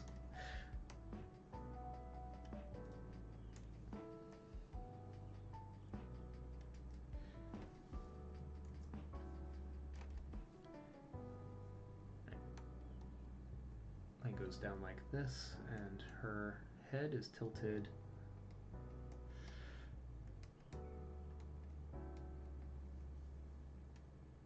Okay, cool.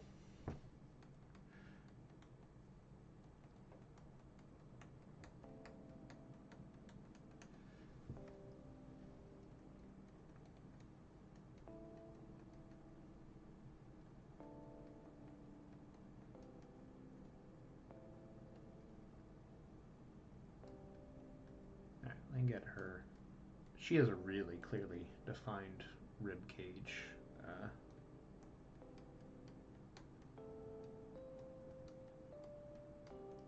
Maybe something like this. Well, it would. The ribs would actually come down like that. You gotta remember that her muscles are not her rib cage.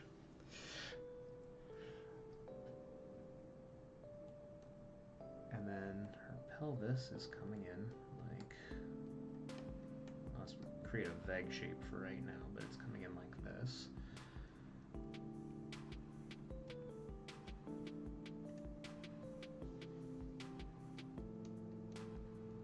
Got the leg here, muscle, kneecap, calf, and we're going to go down to the foot here.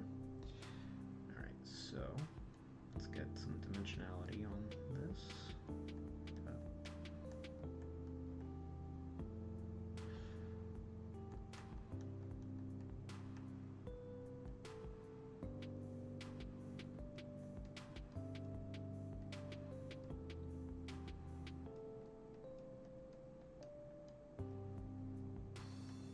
That'll be okay for right now while I get the rest of the body in. I might need to shrink this down. I have a bad habit of going off canvas.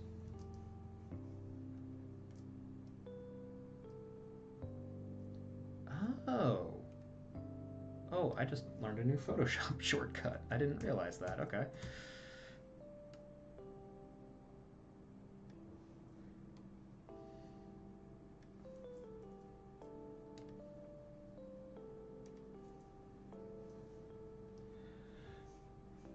My lines are confident and fluid. Well, I'm a little warmed up, I think. This is my 8th one today. But thank you for saying so. I haven't done much anatomy studying lately, and this is making me realize I should. Yeah, you can't neglect it, right? Like, my problem is not so much the anatomy, although I don't always remember what the name of every like muscle is. My problem is that I'm actually just terrible at drawing from reference. I can draw from imagination, but because I so rarely look at reference, like I'm limited in what, I'll just flatten out my poses and correct things that don't need to be corrected and stuff like that. So in order to grow, I got to start really doing more observation, and I'm just like fantastically bad at it. Everything I draw from reference looks worse than what I would have done from imagination, but that's because I'm taking in so much extra detail that I'm not used to thinking about.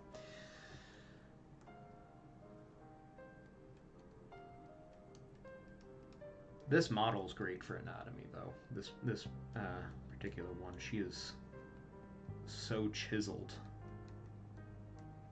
in a way that you just don't often see.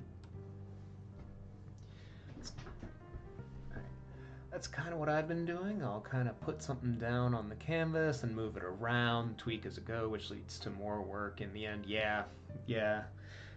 that's like those classic draftsmanship lessons though. Like making every line count, you know, like the old the old draftsman always used to coach. Like, yeah, I'll make this just a little bit. And you can see I'm doing the same thing. I put something down and then I immediately I'm like, oh well, maybe if it was a little bit more like this.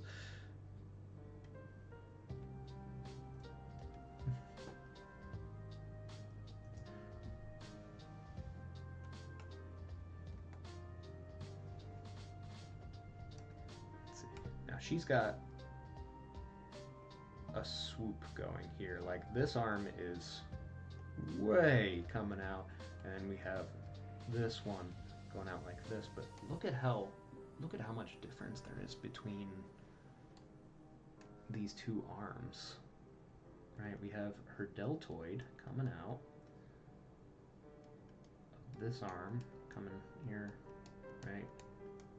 It's so much longer. It's like twice as long as the other arm. Yeah, because of foreshortening. Ooh, maybe not that much though.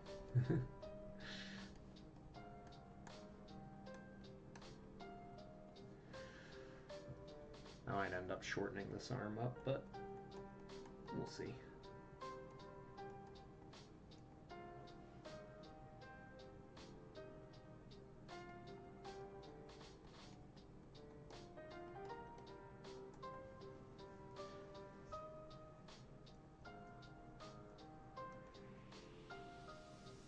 No, don't correct, just draw.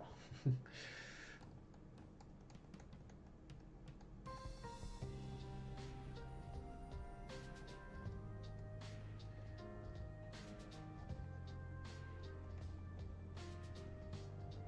just going to leave the fingers as being little spikes.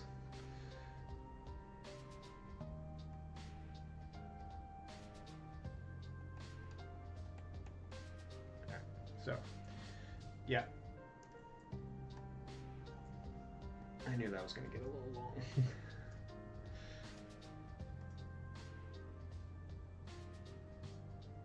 Maybe something more like that.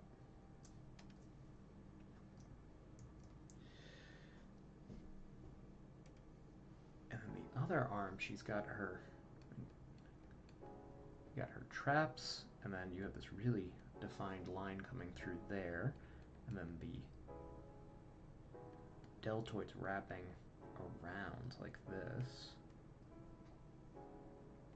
So here we have the deltoid coming in, and then the bicep is actually coming out at an angle here. Whereas here, he got her deltoid, tricep coming out the other side.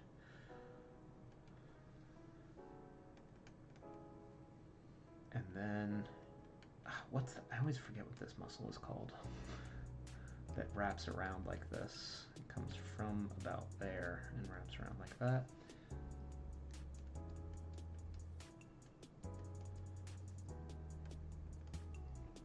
I'm getting lost in detail. I should not be. Bad arc. Shapes first. Overall shapes first.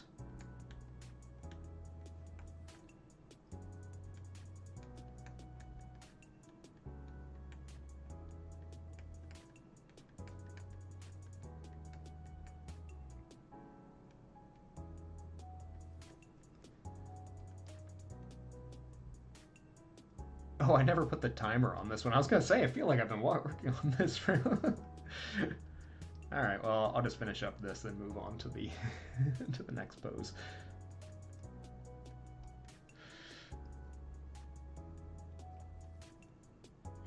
Whoops.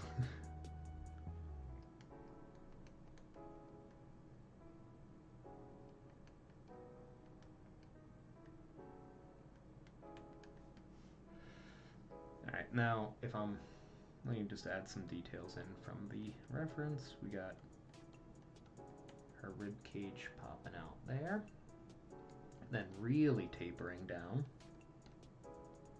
until we get to the sacrum. we can see her spine.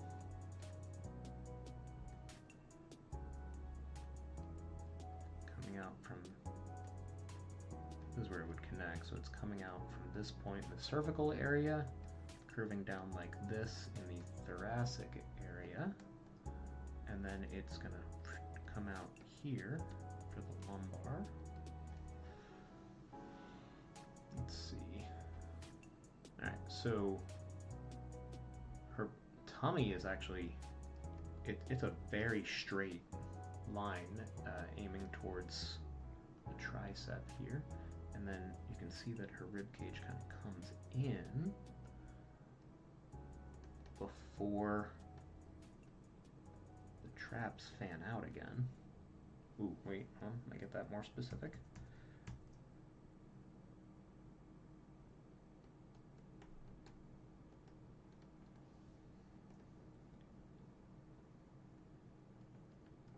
Yeah, this muscle here, right?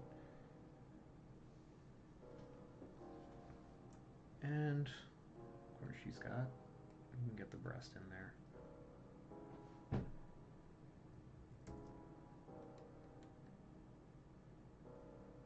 Oh, have I not created enough space for that? I don't think I have. Let's see. Here, make our rib cage a little bigger here.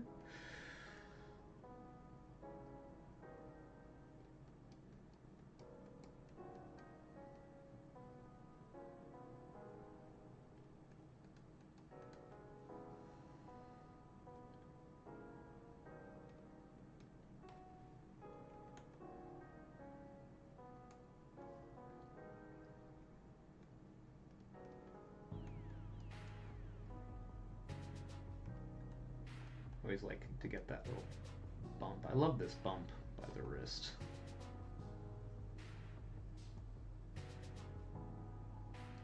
From the, well, that one's from the ulna.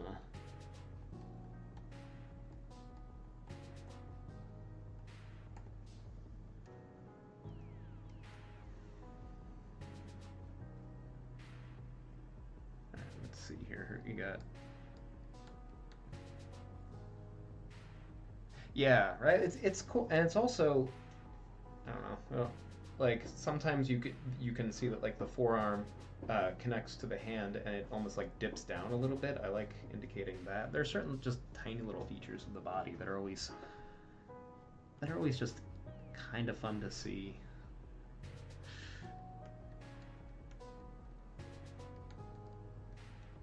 And add that realness if you're trying to do a sketch.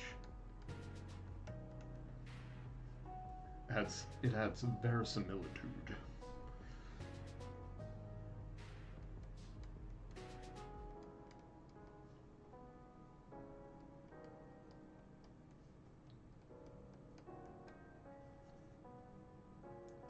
Oh, this foot actually kind of like hooks down.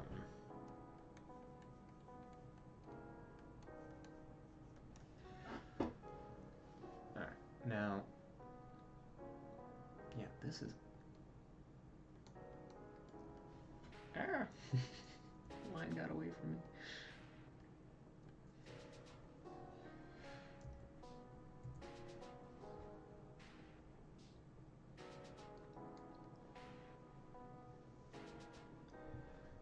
Shows you have an understanding and appreciation for the human form.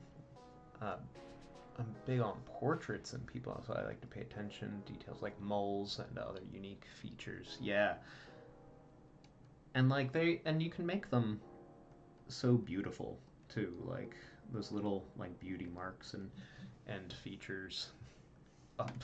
By all means, be a yapper.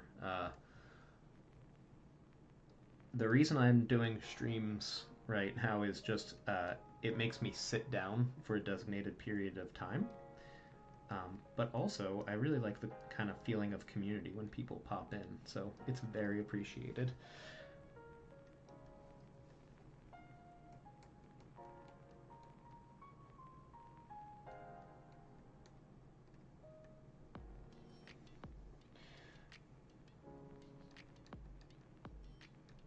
You know, I'm pleased to sit here and talk to myself with an empty stream all day, but when someone else is here to talk, that's That's a little bit more pleasant.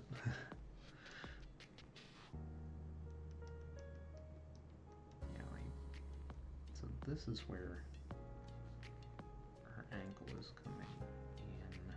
You got that little pop out for, that would be her tibia.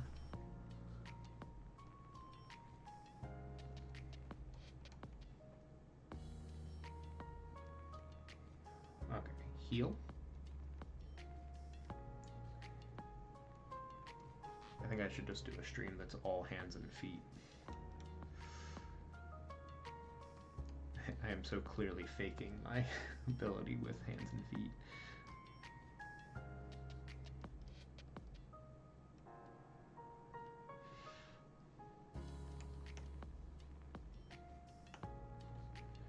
Alright. Now, taking a look at the actual reference and taking a look at what I have here so far, it was a mistake when I shortened out that leg. I'm going to undo my correction here.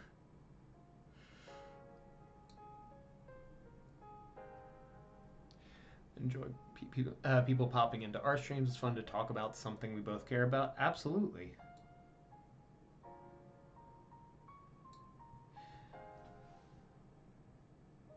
What kind of, like you said, you do a lot of portraits and stuff like that. Is that usually what you're streaming when you do streaming?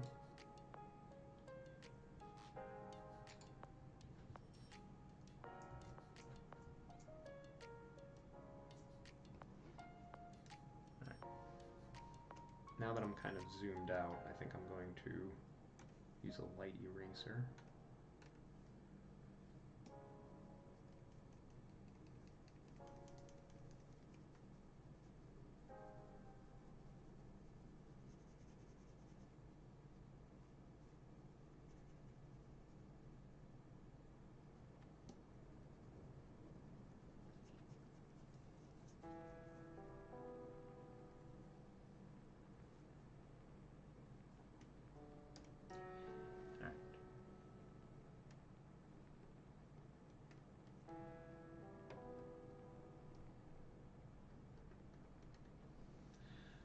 It's actually been over a year since I've streamed. I had a lot of things I had to take care of, but I'm hoping to come back in October. Nice. Yeah, I'm hoping to do like some Inktober content too during October.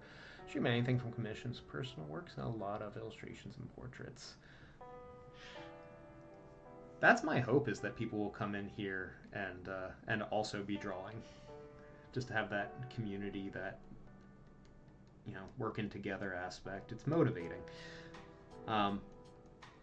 So I'm similar. I have only really recently tried streaming. I was making like some videos on YouTube, not as much with the streams. But it became like, when you're making a video, you have two art projects to work on now. You have the video and the actual thing that you're doing. And like the additional work became a block. Like, I didn't want to get started because if I'm going to draw, I should do it for the video. I should do it on camera, which means I have to set up, which means and like it just like cascaded, snowballed into me not doing drawing, which was the opposite of the intent, which was to increase how much I was drawing. So I think I'm just going to focus more on doing the streams for right now. And I also didn't make anything for like probably about the same time that you're saying, like a year, because I went back to school for a bit, changed jobs, so there was a lot of stuff going on. So right now I have the time to do streaming, and that's what I've decided to do. It might change in the next week when work starts getting busy again, but we'll see. I'm hoping to keep it up a little bit, just to have a set period of time where I am drawing. Yeah, you have the same issue.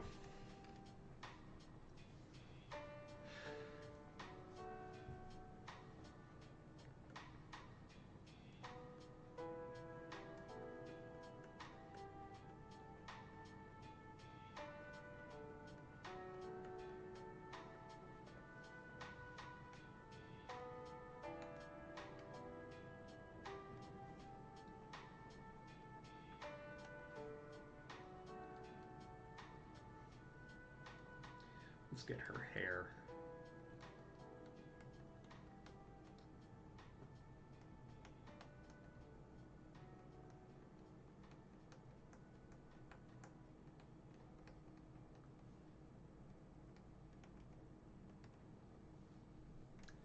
Consistency has always been the hardest thing with streaming for me. I overthink a lot and end up procrastinating. That's why I currently just have it set up in OBS, my software, to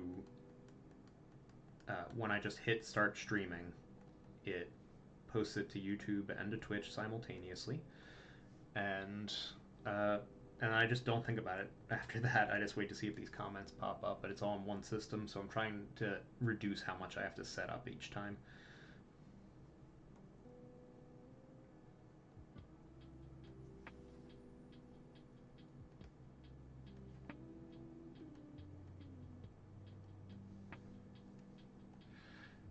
Let's see here.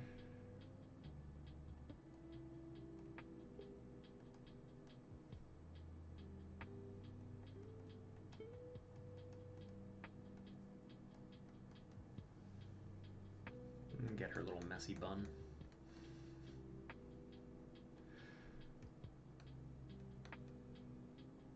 And just an indication of how her hairline is shaped. It's actually coming through like that.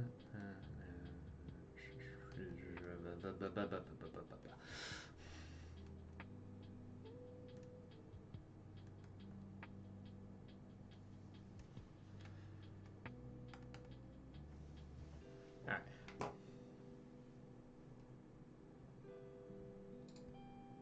Time to move on from that one.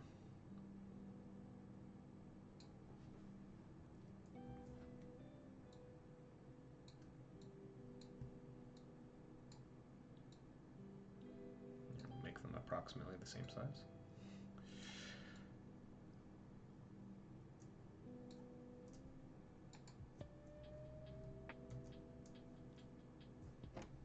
You know what, I'm going to give her her little foot pedestal thing that she's standing on. There it is.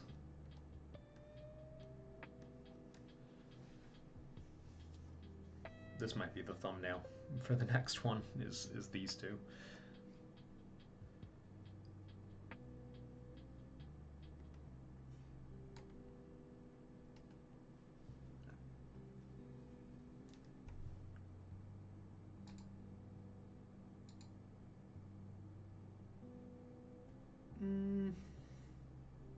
Maybe. Oh, there we go. There's... I'm a big fan of this model.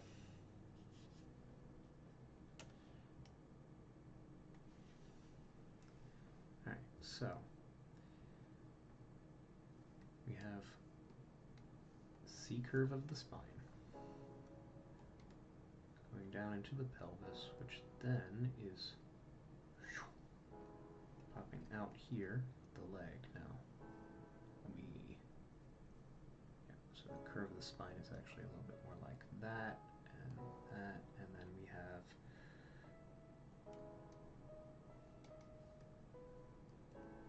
there.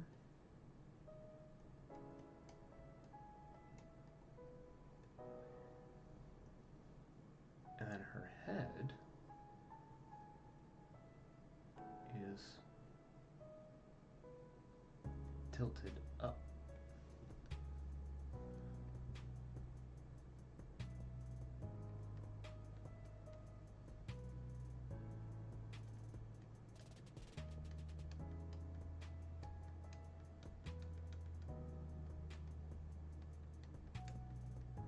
I'm not going to worry too much about the shape of the head right now, but Okay, well, I am going to worry about it apparently.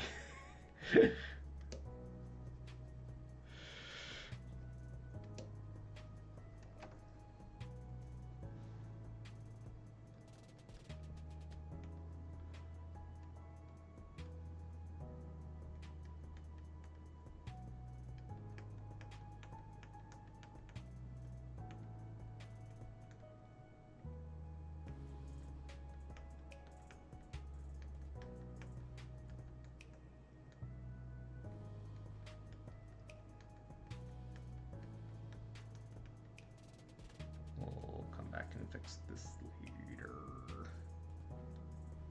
I have to remind myself that I'm being timed. I don't have time to fiddle.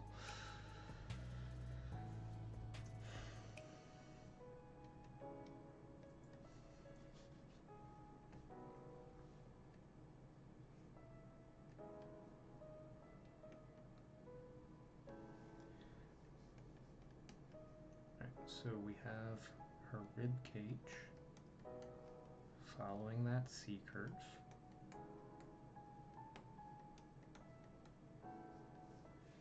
And pelvis.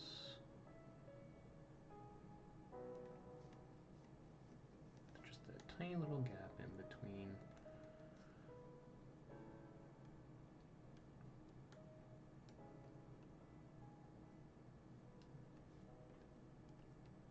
Get this little bed shape in here. Hold on.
Other leg is just peeking out from behind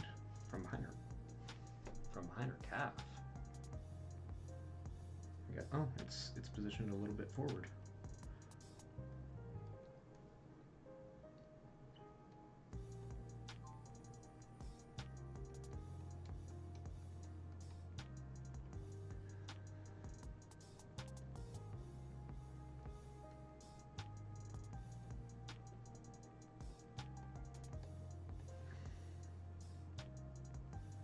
And the foot's about in line with where her butt is on the ground.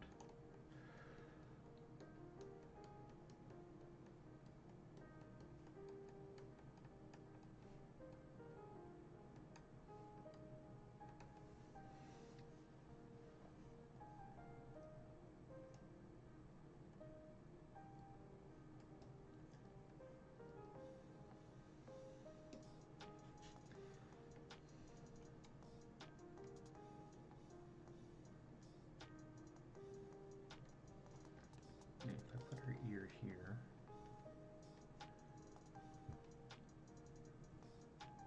The shoulders are just below where the chin, just about there.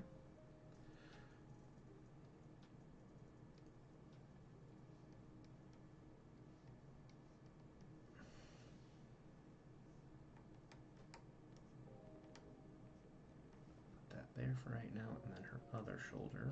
Just tilt it down a little, get this little triangular shape, and the other hand comes out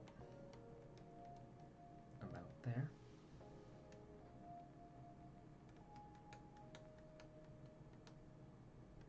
And always with this model, gotta include her incredibly shaped hair.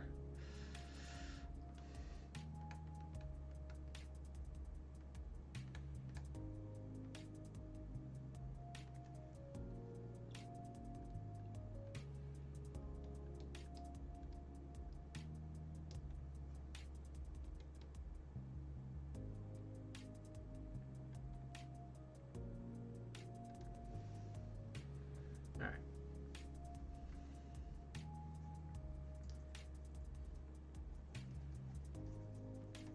That's some basics in. Now I can do some corrections and contours.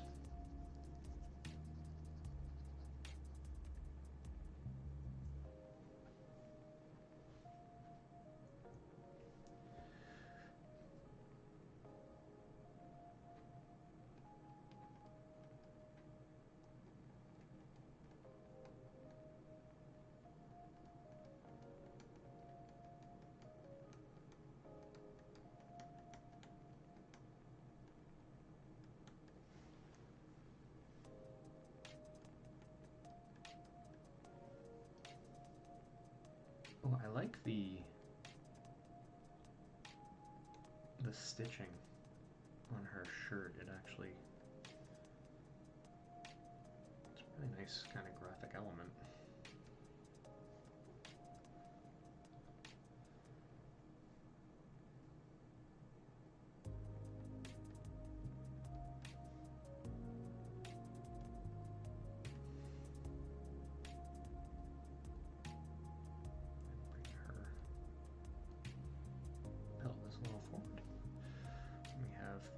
Of her back,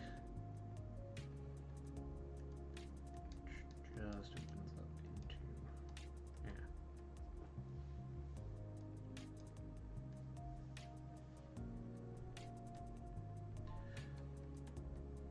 1 minute.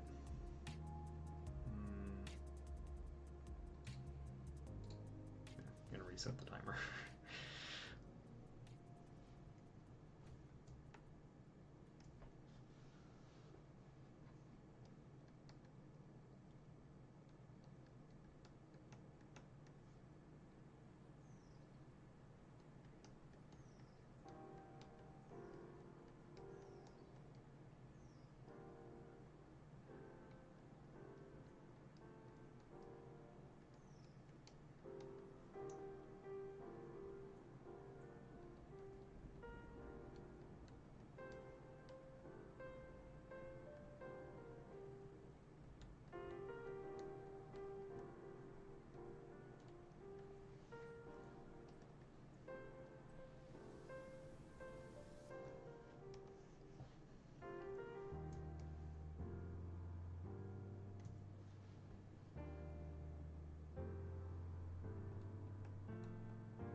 Yeah, there's a little, we can get some fabric in. There's a pipe folds.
closer.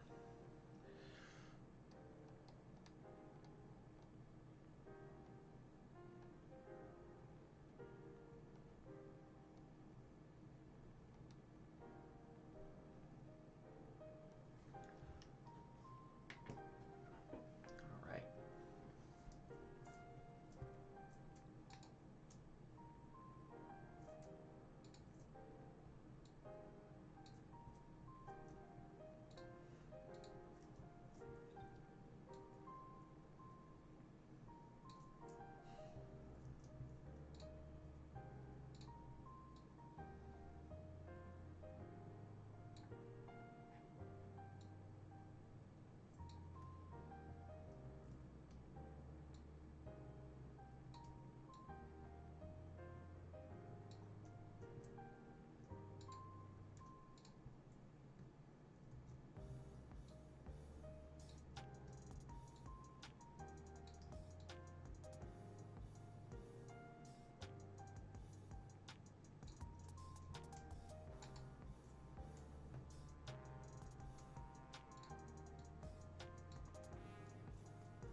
I think I can make these two a little bit bigger.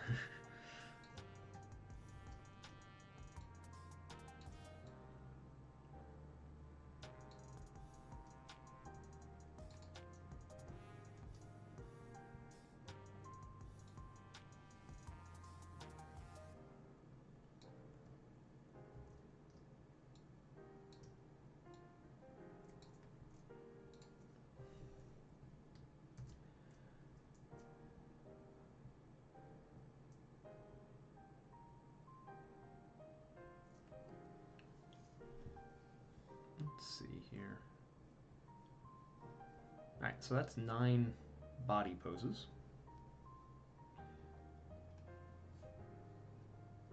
I'm gonna switch it up.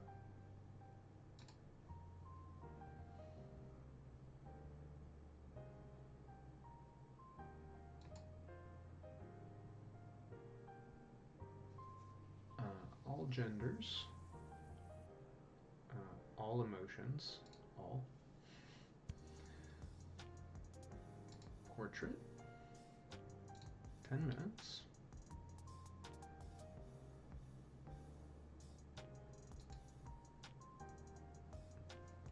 Okay. Start up a new.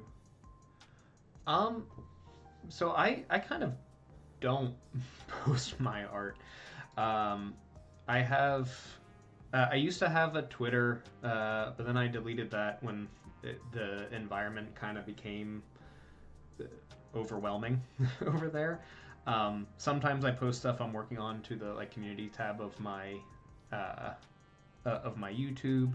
Yeah, there's a lot of like I used to have a DeviantArt, got rid of it. I used to have a Twitter, got rid of it. So right now it doesn't go anywhere. I'm trying to figure out where to put it. I know Instagram is really popular, but it's owned by Facebook, and I don't know.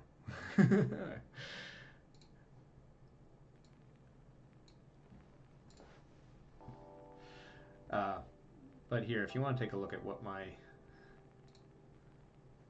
So I also don't particularly enjoy any socials right now. Yeah, I hear Blue Sky is a better environment, but I don't know anything firsthand. All right, so like here, this is something I made and colored somewhat recently. The whole thing ended up a little bit too dark for my tastes. Like I just needed to brighten up those values. Yeah, I'm big into like big showy colors. Let's see here. Oh, these were cute. Yeah, here we go. This was a commission I did when we wanted each of her daughters to be placed in a different like fantasy setting. Oh, you like the pose of that last one? That was a totally from imagination, but this is what I mean by I can draw from imagination just fine, but then like looking at references where I start. having trouble, so I need to work on my observation skills. Thank you. Open. What else do we got here?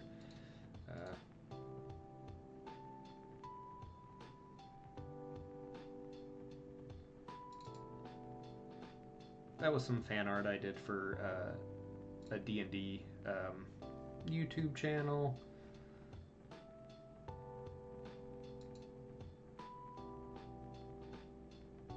I don't do a lot of fan art. I know that you get picked up faster on social media if you do, but for some reason I just kind of refuse.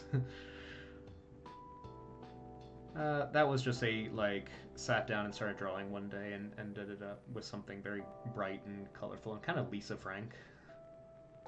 But I like it. Backgrounds, yeah. It's like, yeah, so like here you can see here, some characters that I'm currently working on, and they're just standing in a white void, as most characters end up being. It's like you can draw an environment just fine using perspective and using reference for all these plants and stuff, but then you have to figure out how to work the characters in. And then you can draw characters and fake in a background behind them. I think I colored this one on stream. But then they look like getting the character in the environment is the trick.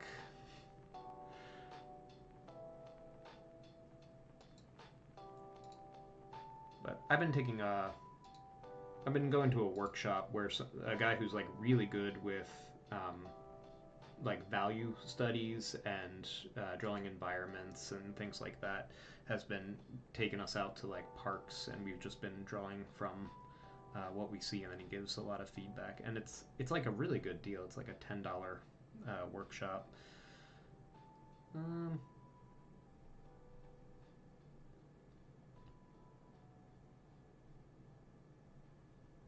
Yeah.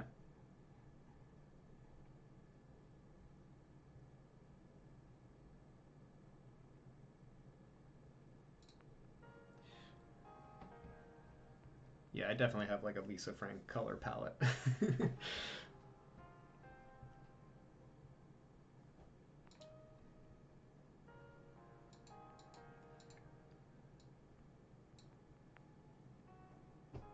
Hey, no problem.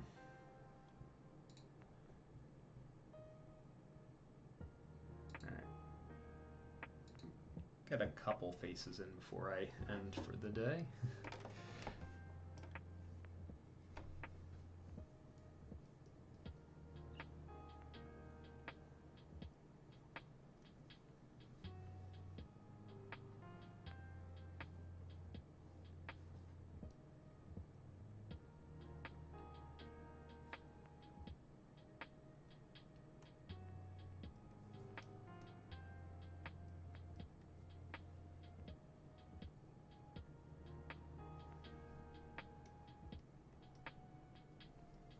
Get that basic head shape in, we'll correct it later.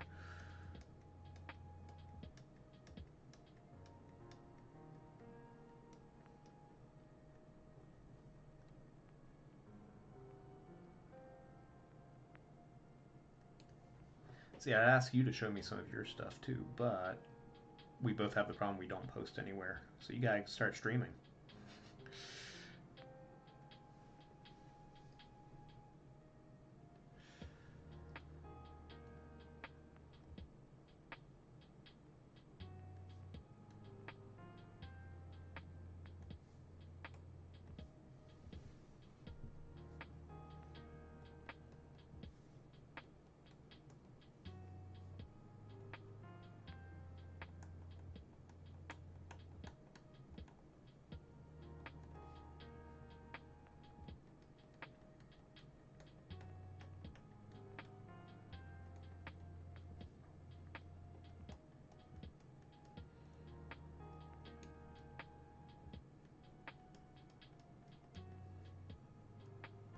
This eyebrow gets definitely higher as it goes towards the outside.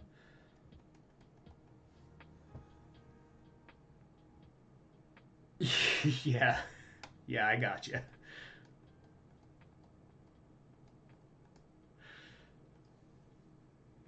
Big same.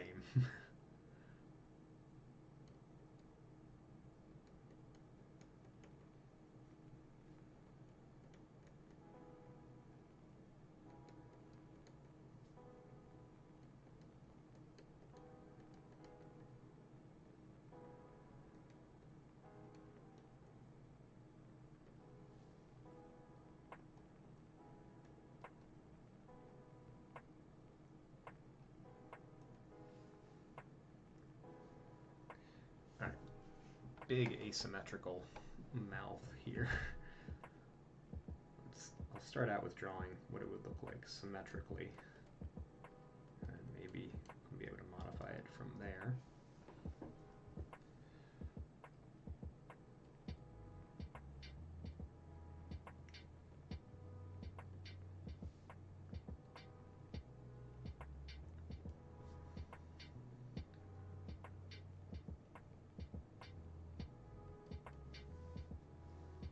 Alright, so it's kind of curving up over his teeth here and then down on this side.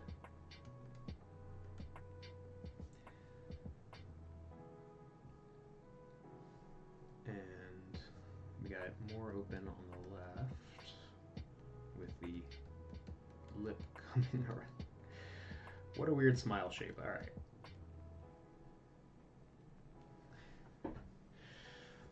I'm proud of my current drawing, but I gotta finish the background if I catch your stream again after. Okay, yeah, I would love that.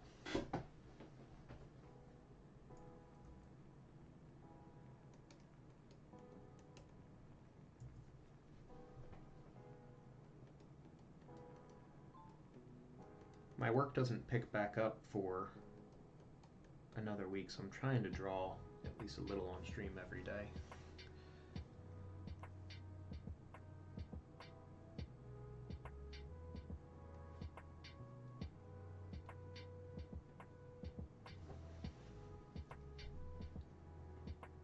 All right, now let's see if I can correct some of these.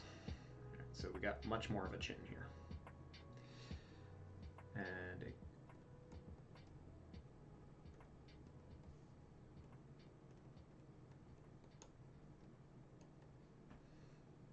here, and it actually, interesting, there's like a very clearly defined line going up to the eyebrow.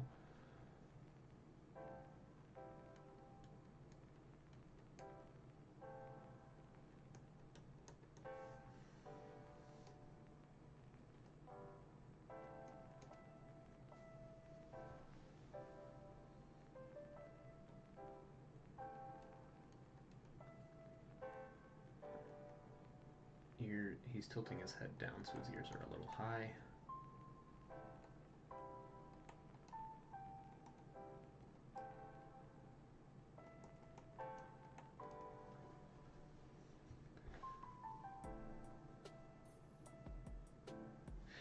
That's why I'm putting a timer on myself for these practice drawings, at least.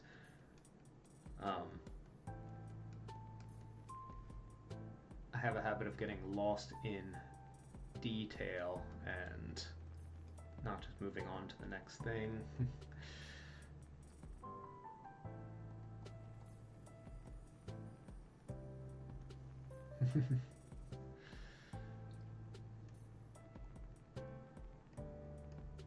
His Adam's apple is like a spear point coming down.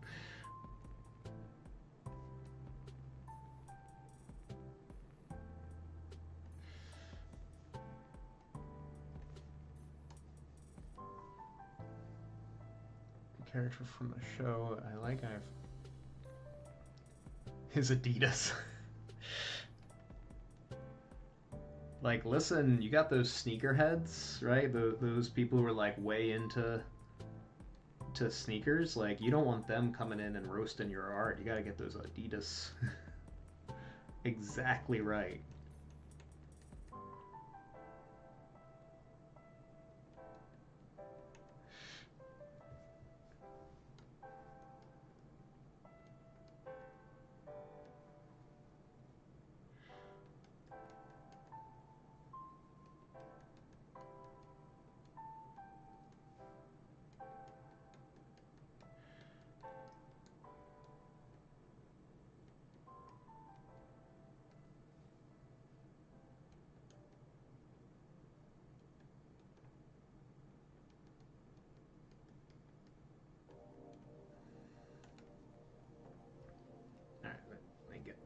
eyes. So it's raised a little because the cheek is pushing it up, and he's got a really well-defined tear duct space.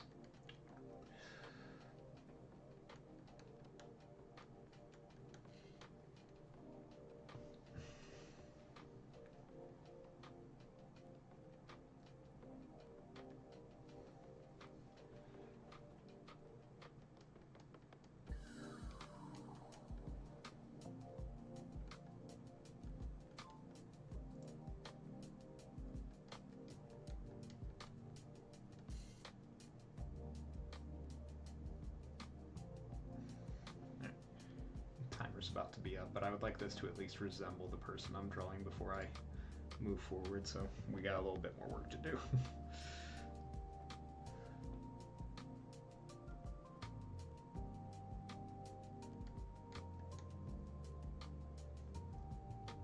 That's a fairly large iris.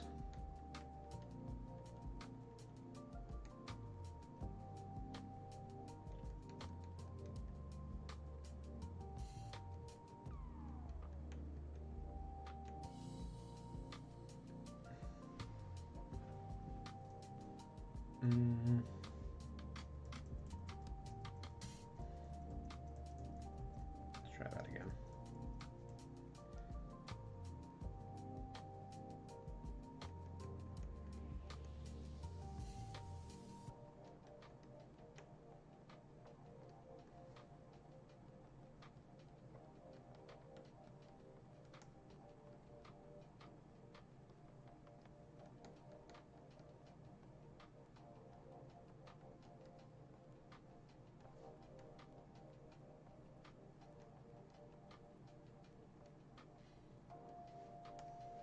A little better.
I don't want to get every single one of those teeth in, so let's simplify a little bit.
And get just a little bit of the bottom row of teeth showing through.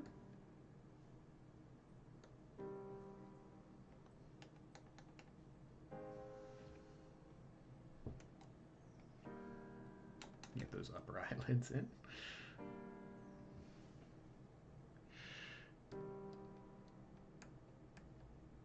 And it just kind of follows the contour.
Hairline should start right around here.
Oh, I turned the opacity on the eraser down, that's why.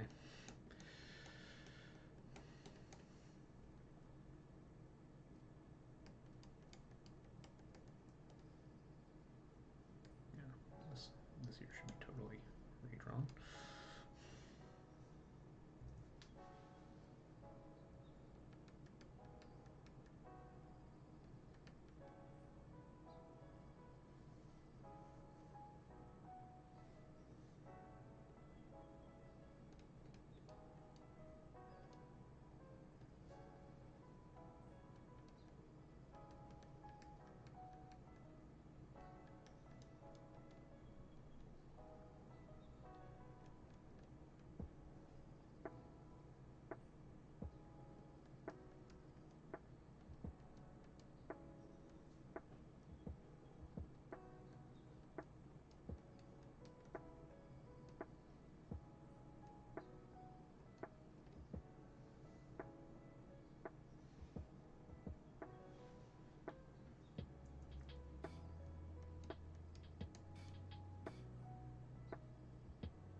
Thank you. I was not totally sure how well that was going to come out.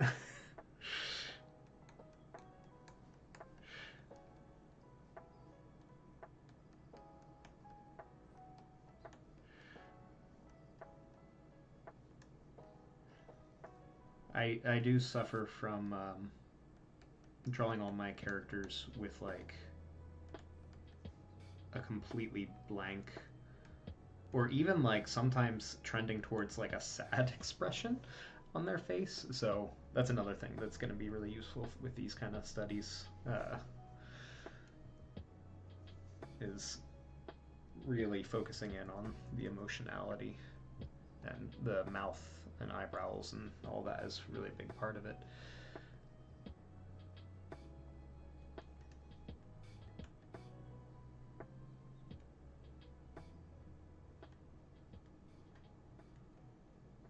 Always look a little sad as well. Yeah, I try not to read too much into it, like why I always draw characters looking kind of melancholic, kind of sad. I think it's just that like you start drawing from trying to get those like memorized proportions with, and the mouth. It's always like, eye, nose, right, and then you just default to that, I think.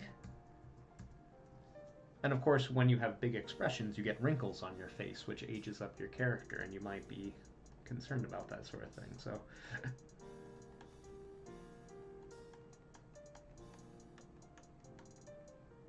but the only way to improve it is to draw it.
Ah.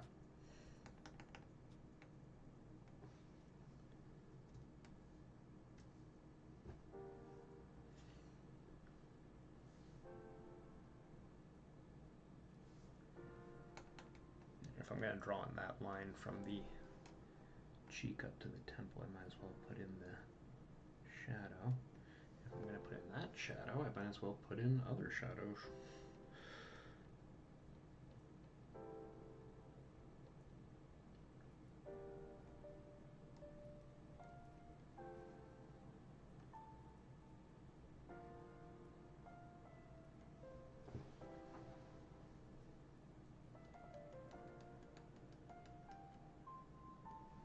Oops, that came out darker than I meant it to.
that's just some redness in his eye, but it is a darker value, so I'll pop it in.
Hey, welcome, Harold. I'm glad you feel like he looks happy. The reference is like a very silly smile, and I was starting to worry that this was more of a serial killer kind of vibe. Oh, he has a much larger forehead in the reference than I gave him here. I'm sure.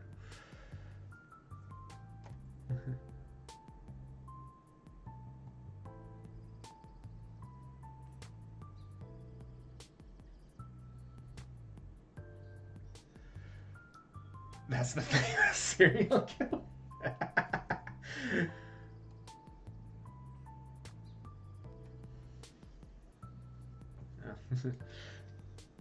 I might not be able to cheat like this. Hold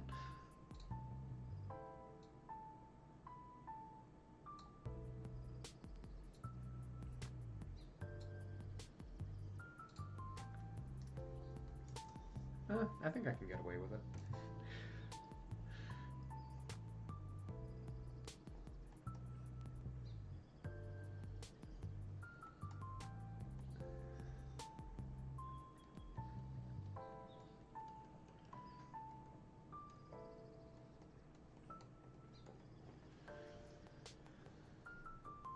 I don't think I'm going to include his forehead wrinkles.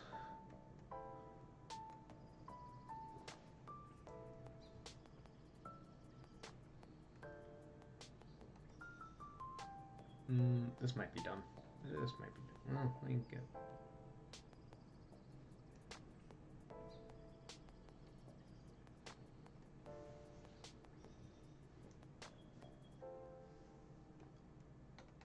You know what I think would actually...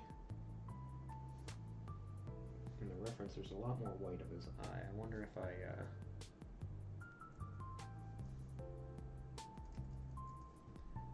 carve it out a little bit.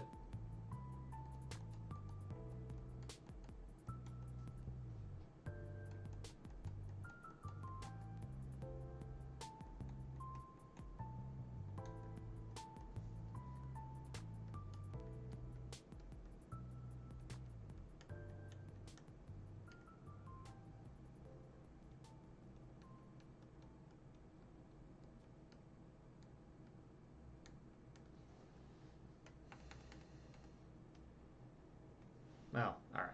We're going to move on from there.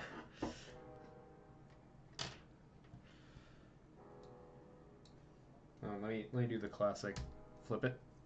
Oh, wow. There's a bit of distortion going on here. Alright.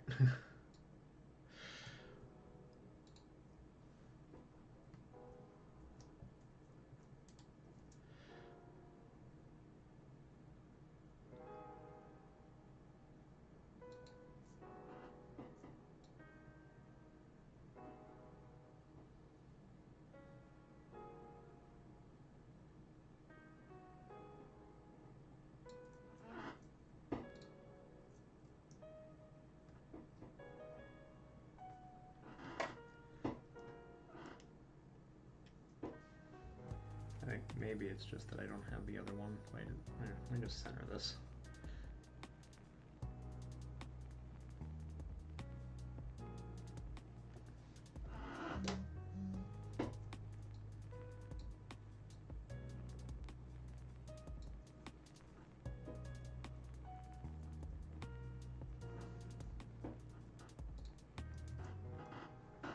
Okay, that looks a little less ridiculous.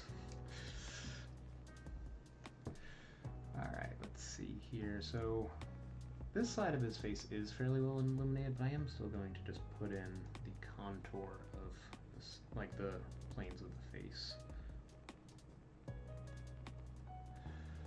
No, actually I don't like that. Alright, move on, Arc.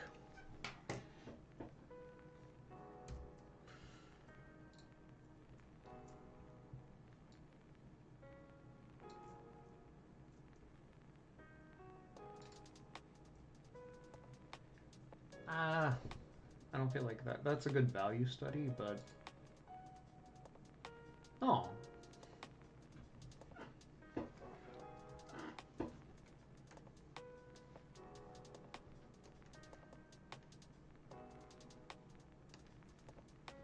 Okay.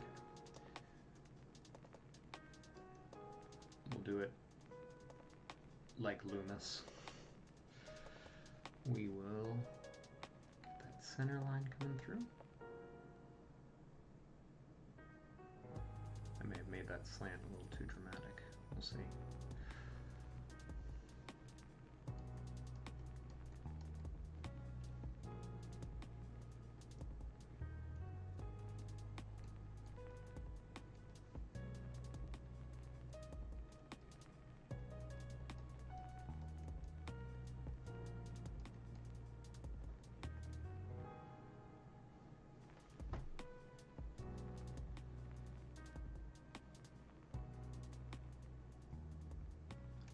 Let me take a look here for a second.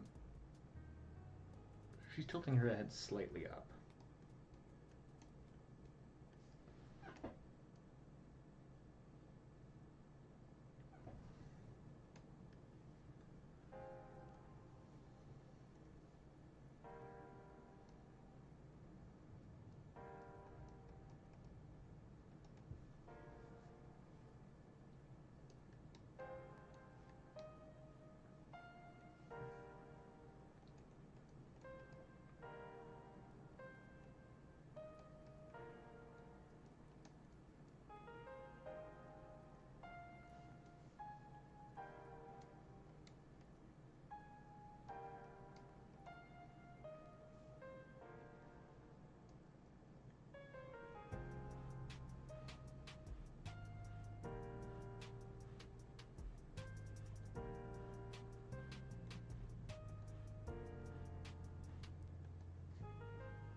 I'm going to just focus on simple shapes at the moment, so let's just make her nose is...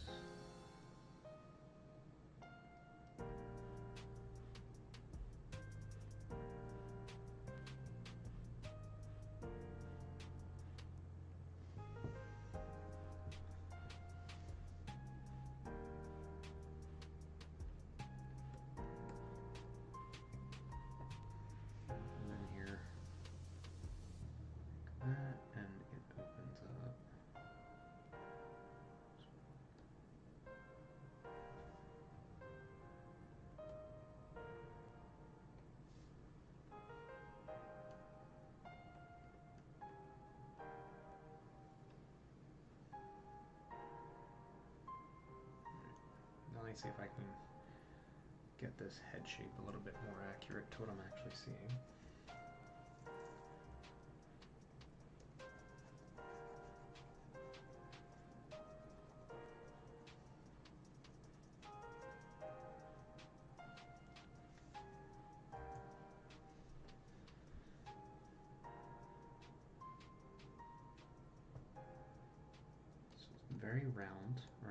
side, just coming down.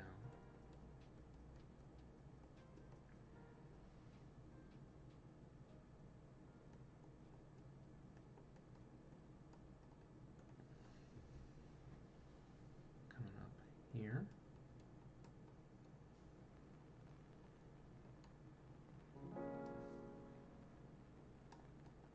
And then her head.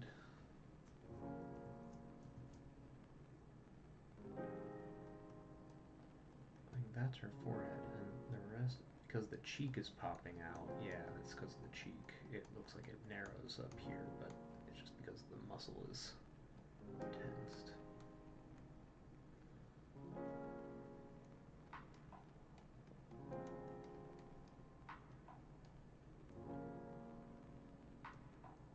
Okay, so if we have this as her face shape.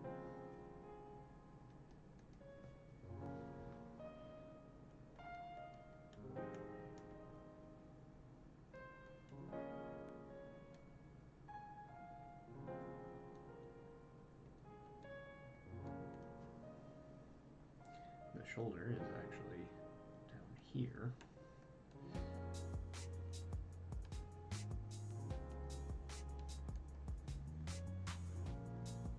And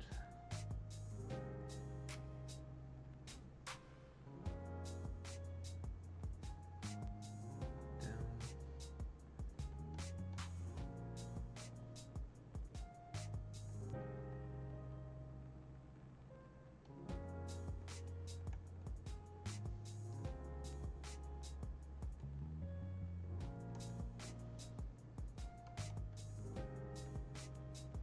Hey Miyuki, how you doing?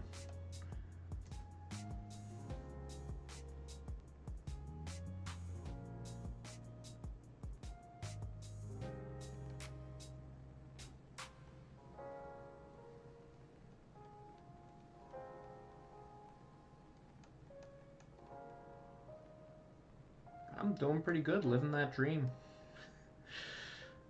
Just trying to get some practice in. I am famously bad at copying reference, so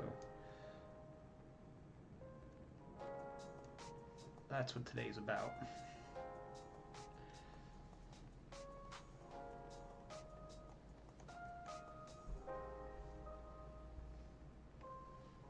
You're drawing currently too? Let me take a look here.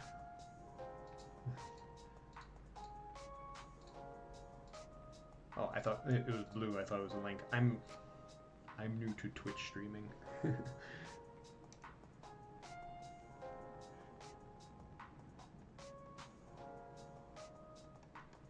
It's actually interesting. I'm simultaneously streaming on Twitch and YouTube right now, and I have followers on YouTube, but all of the people coming in to talk on the stream have been on Twitch. Maybe it's just not loading comments from YouTube. It did that once before, but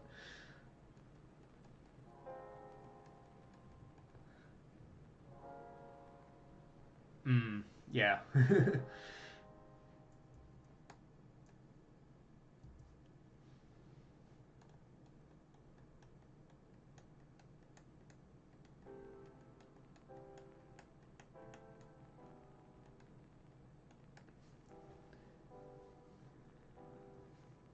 Oh, I gotta switch my headphone.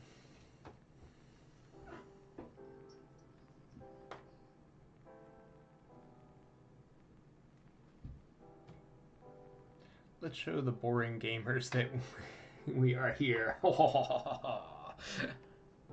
Absolutely.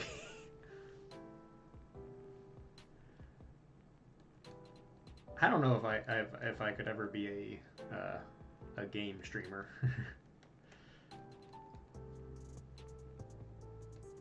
I like video games just fine, but I don't know. That's. I don't think I'd be able to hold a conversation with the chat at the same time.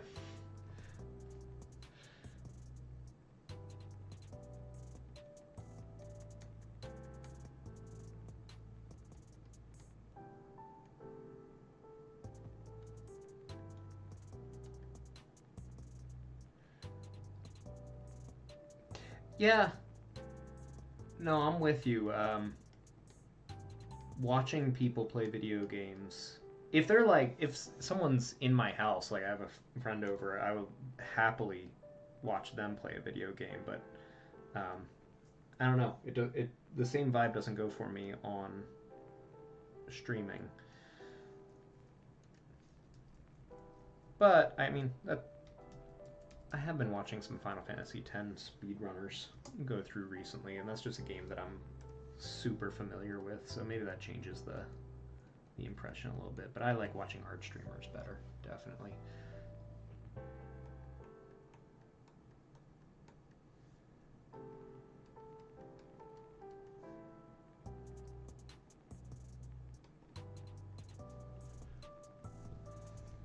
And I love video games. Don't watch them. I don't want to do that in stream. I play together with my friends. That's all. We don't want yeah. You don't want the you want to be absorbed in the story of the game or in what's going on in the game. You want to live in the moment. I also watch some Let's Plays, mainly games that I'm interested in, but don't want to play myself. Yeah, okay, yeah, I could see that. I'm similar with like I'll watch people's video essays about films that I'm interested in, but I don't super duper think I'm gonna go watch. So same kind of thing. Gabriel Knight 3, it's terrible. It comes from this 3D equals news. Yeah, I got you. I get that.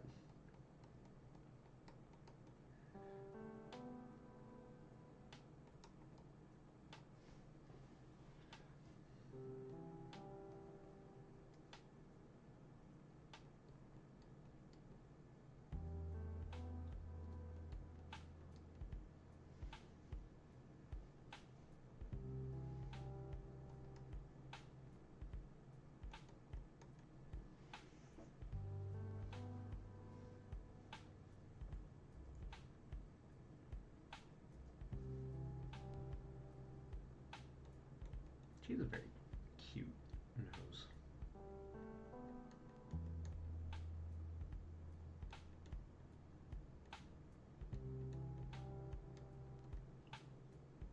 See if I can get its shape. Yeah, this nostril wing is not right.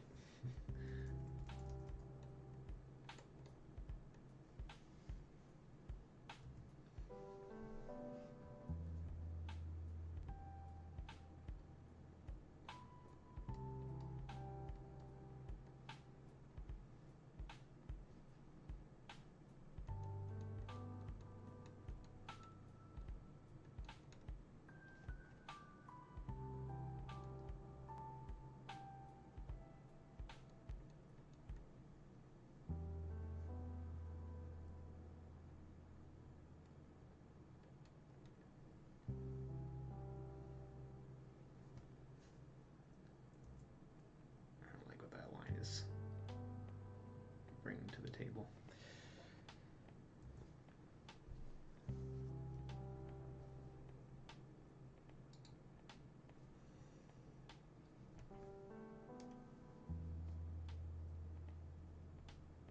This ear's actually a lot thinner, a lot more foreshortened than I gave it initial credit for.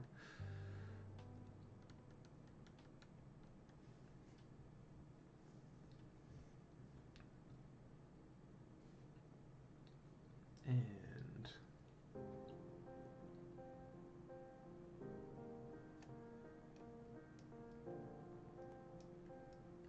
get the beginnings of the hairline going here.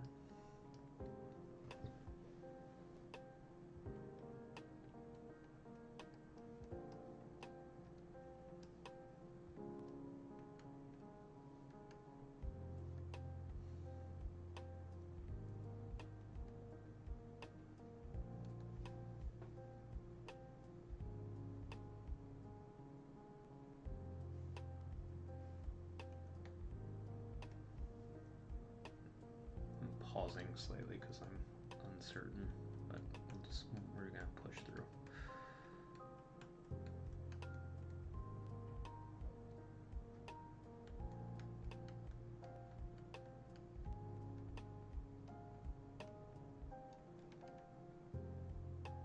had to guess how her hair is set up here, I would say she probably has this top bit kind of tied back in like a ponytail kind of fashion.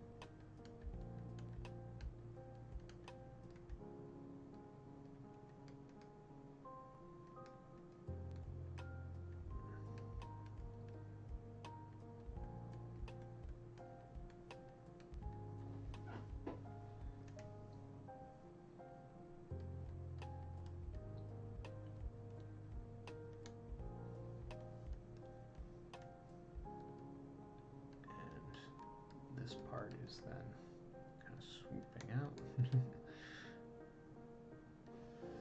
And then she has the bulk of her hair. So that's just to get it out of her face. And then she has the bulk of her hair cascading out.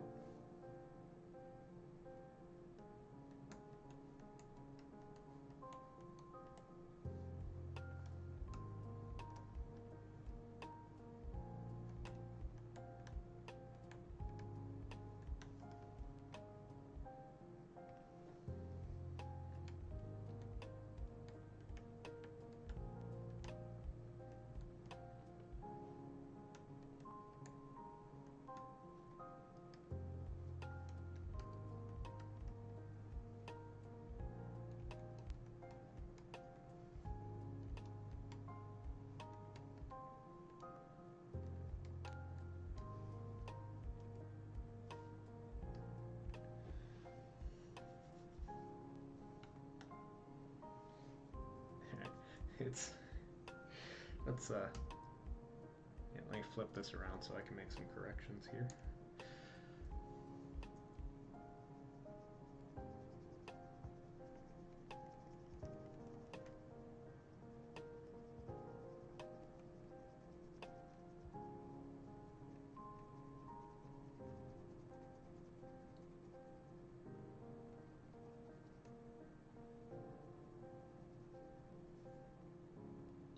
That was the problem with the first guy. Didn't flip him around. Made a bit of a mess.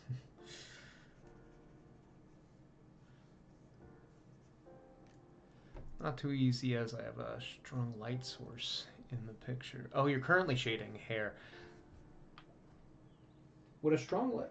I guess, yeah, I see what you mean with the strong light source. What...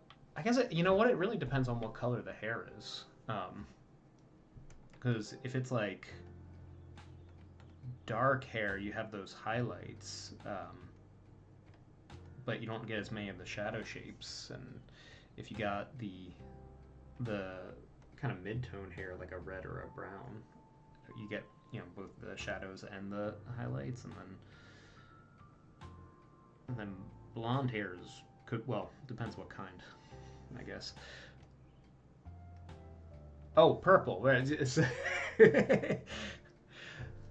I was a fool to assume it was a natural hair color. I forgot where I was. I love purple hair. You know what? One of my coworkers sports purple hair, and she's an absolute queen. She rocks it. Get this a little thinner. Oh yeah, I got the 25 pixels. That's maybe excessive. Yeah, there's definitely more room on this side of her face.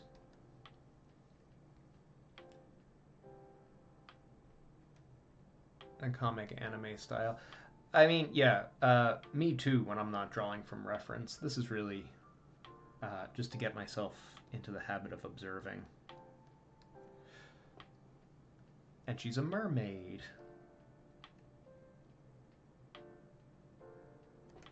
Oh, so you might have a situation where the hair's like cascading and like floating and flowy and gorgeous.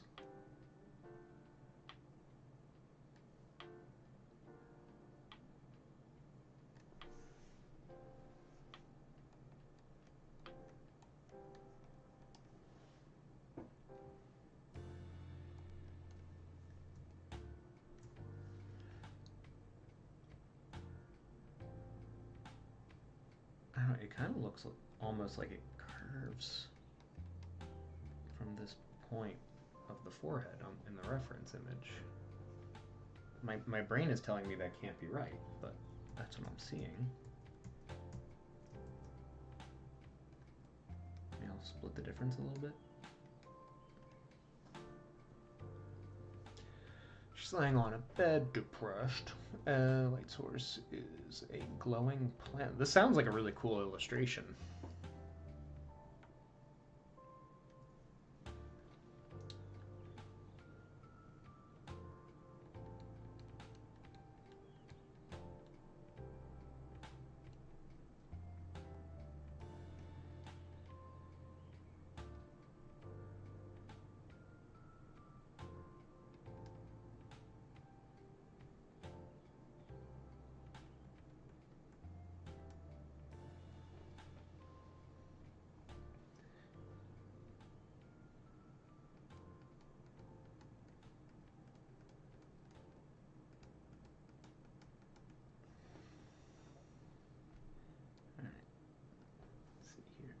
So she just has her teeth coming through. And since I flipped this around, yeah, that's correct. There's a little triangle shape up here.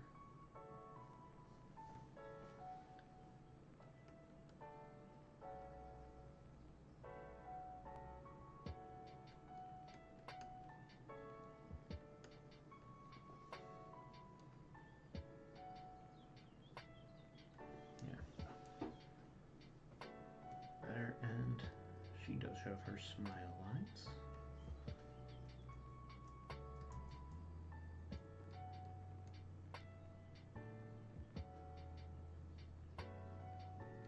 A little bit older, so I can get away with the nasal lines.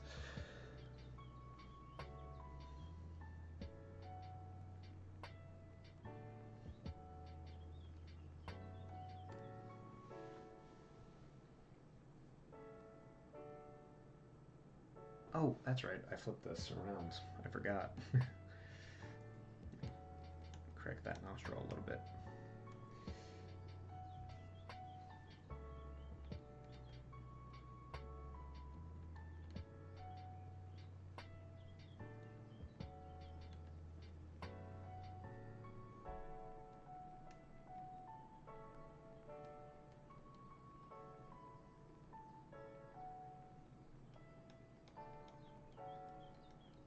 I already said it, but this is a pretty cute nose. Like, it's got a little, a clearly defined little ball on it.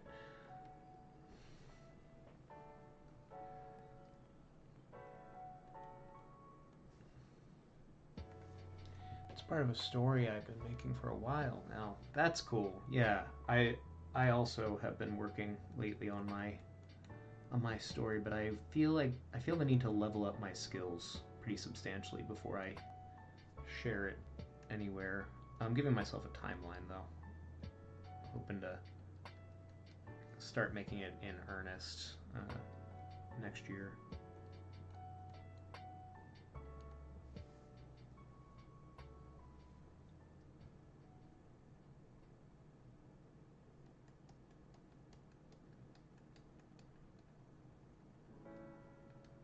Her tear duct shoots down a little bit like that.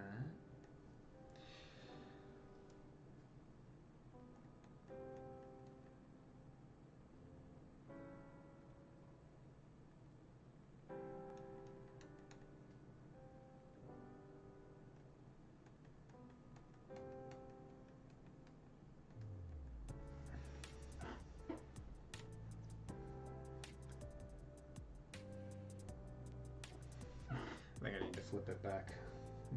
It's hard to copy reference in a mirror image.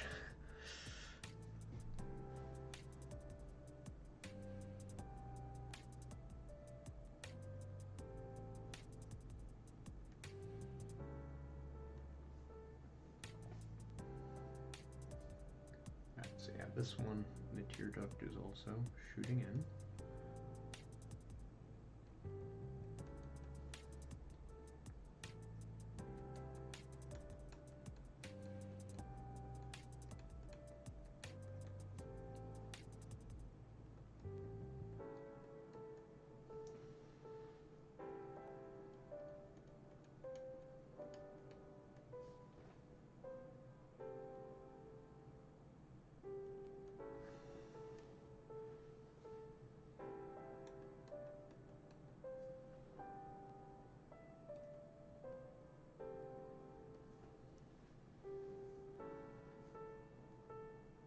get her irises in.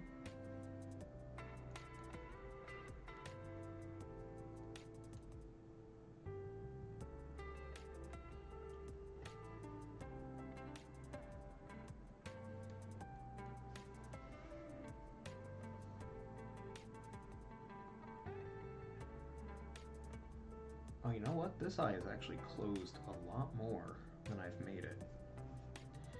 Should I redraw or should I cheat? I'm gonna redraw.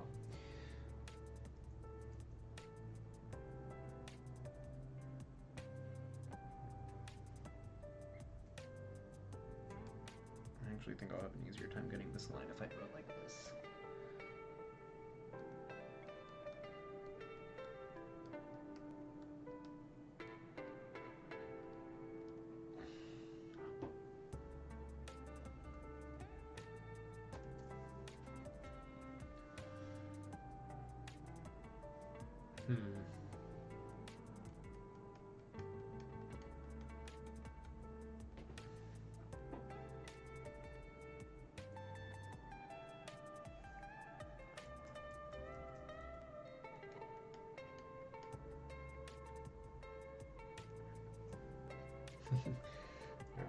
It's looking way wonky to me on the page. I do think it's more accurate to what I'm seeing in the reference. It looks really nice so far, and she has a beautiful smile. Thank you. Yeah, this model has a really, like, a kind countenance.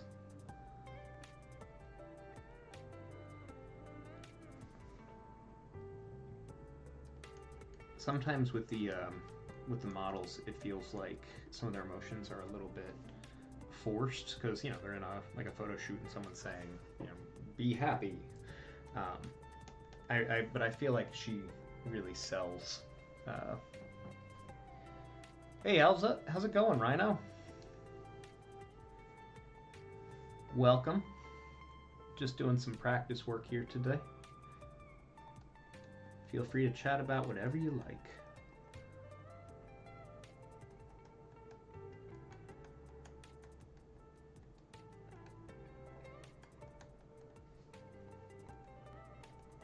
Get this a little bit more out here.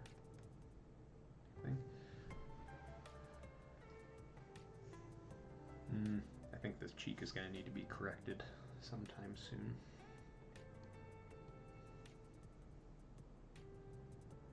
Oh, yeah, sorry. Rhino came in from YouTube. I'm streaming on Twitch and YouTube at the same time. Okay, well, hang out for as long as you want. Enjoy school.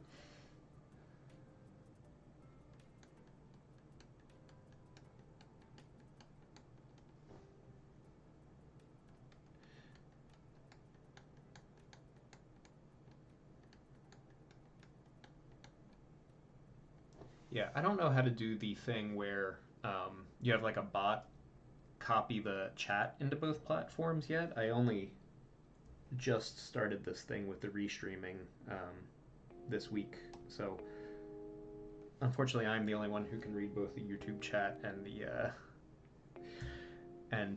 Twitch chat at the same time. Enjoy school? That's possible? Well,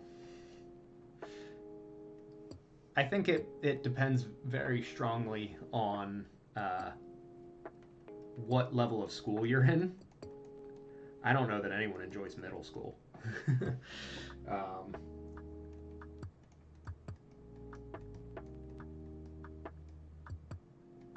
But like you definitely will have certain classes and teachers that make it all right.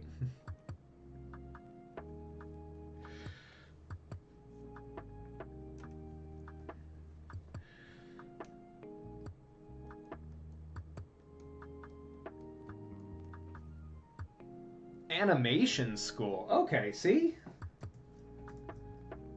That sounds grueling, but also like there's definitely some points that are fun.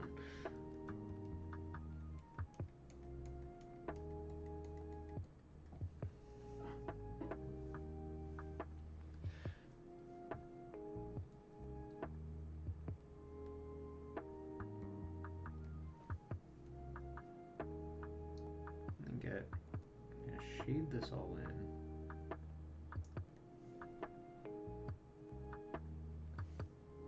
Alright, so someone on my Twitch chat, Miyuki on my Twitch chat, is asking if you're learning how to... Are you learning to be an animator? Yeah, there are actually schools for that. Or... I mean, it's definitely a program in many art colleges. But yeah, I wouldn't be shocked that there's specific schools that are specifically for animation. I don't know any off the top of my head. Well, I have to take a 3D class, which I don't like. Yeah, and they say yes, it is. They're learning to be an animator.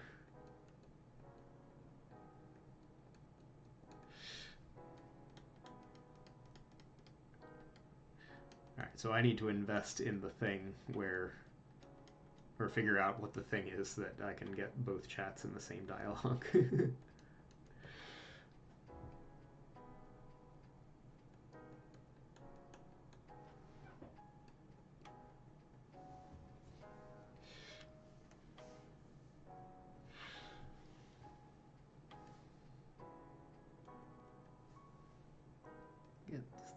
It's actually very subtle on the inside here, but she does have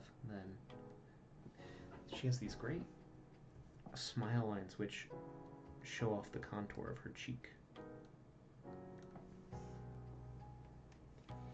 We just embed them into the stream itself, but I know sacrifice part of the screen for that. Yeah, that would work. I would just need to figure out how to do it, which I'm sure I can just find a YouTube tutorial that will teach me how to do it.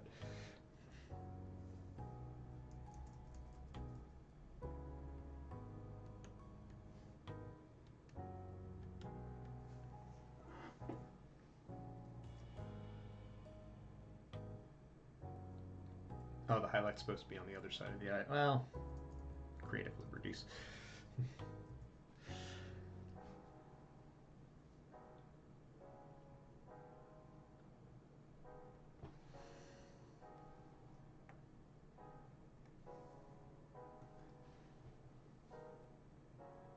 Get the smile line on the other side of her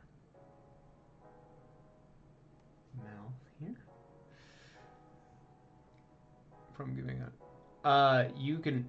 Oh, I'll say, her left eye, from our perspective, is a lot bigger than the other. A bit much, gives it a creepy look.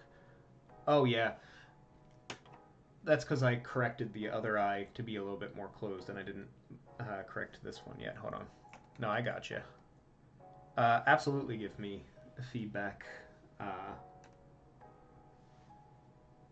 That's one of the reasons why I've been streaming, is so that someone will come along periodically and be like, that's not right.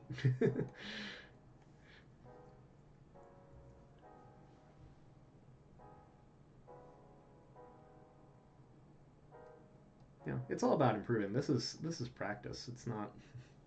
I'm not overly attached to anything I'm producing, but the goal is that it will look better eventually.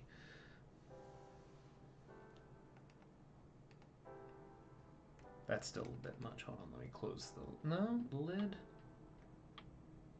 I'll close it a little bit.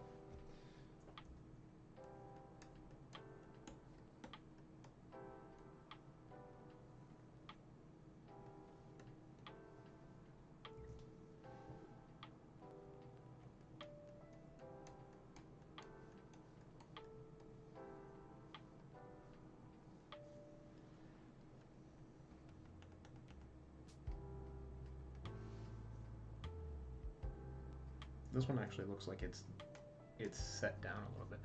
I got problems in streams when I just wrote my thoughts and bam. Okay, well, when you're in here, you can criticize and critique all you like.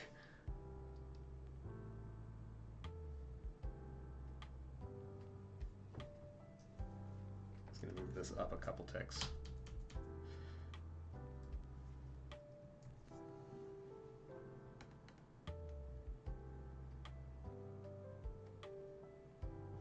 Here, let me look at it with fresh eyes so that I can... I think it's still a little bit much better. Okay, good.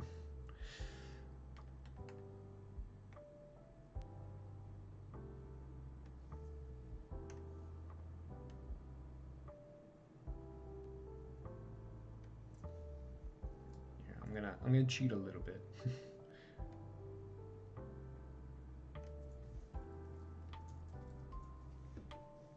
That even may have been too much. Hold on.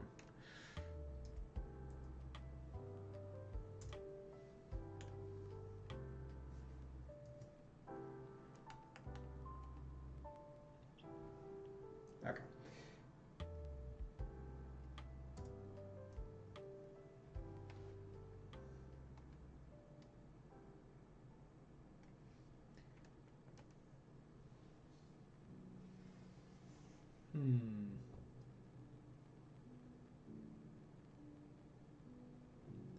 I'm somewhat tempted to turn this into a value study, but I think I will resist that.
Oh my god, how did I not get her little dimple in? Look at that thing.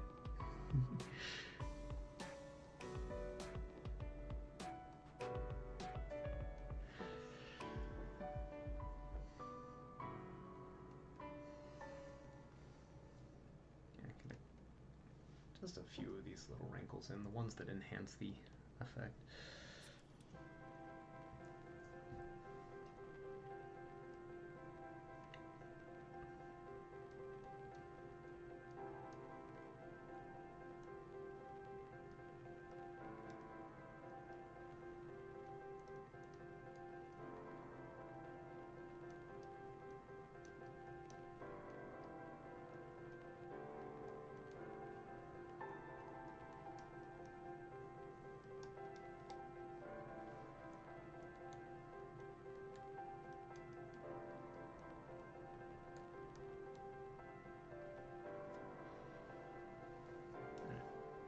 I'm just going to put a little bit of value in.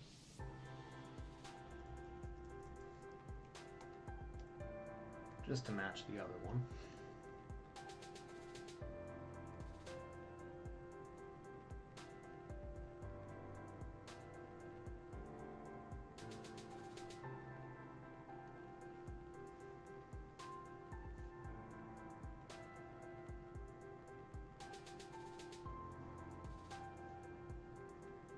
This whole eye is actually encased in shadow.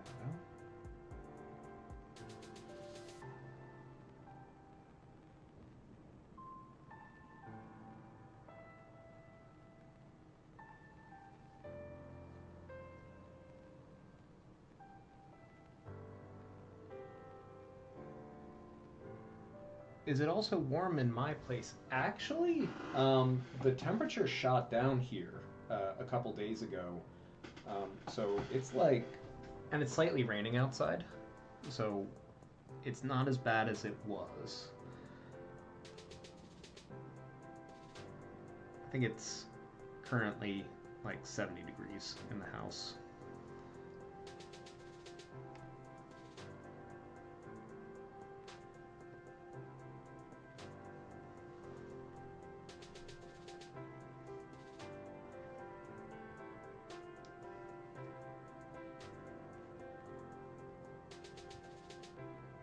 Let's see here. This whole side of the nose is shadowed.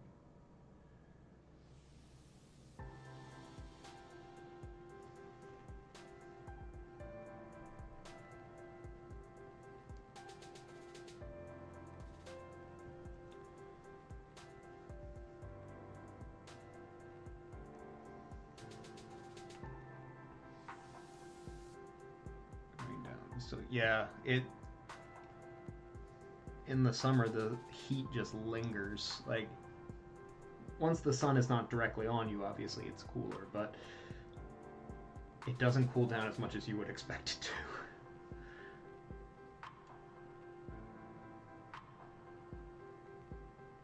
Oh, that looks awful.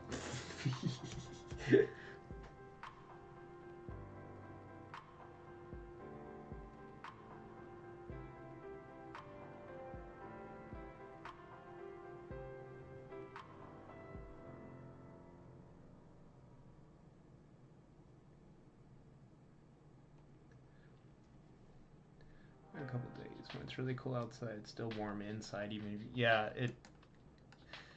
and we did a lot of work to insulate our house, so it takes a really long time for it to cool off, even if we have the windows open.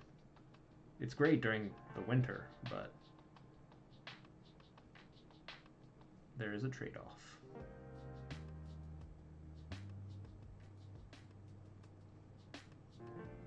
Now I'm just making up shadows. Okay. Here, let me simplify it to that.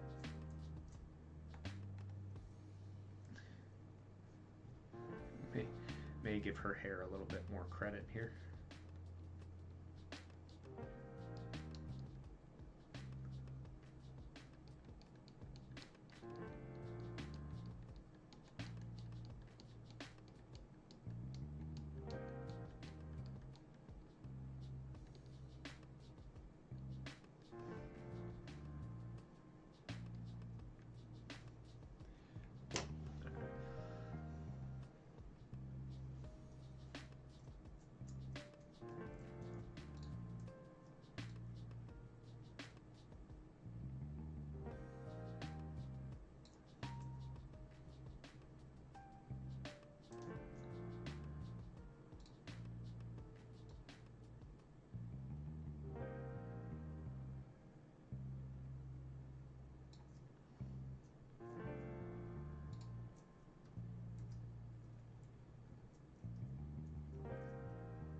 Oops.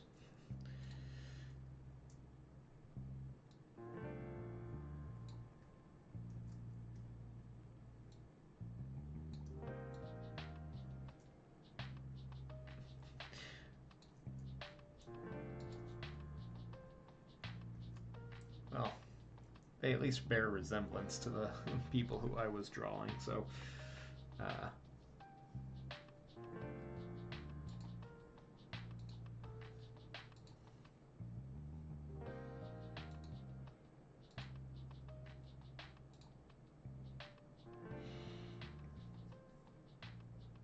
that actually looks like a really challenging head angle to do, and it's got really good contrast as well. I think that's what I'll go with.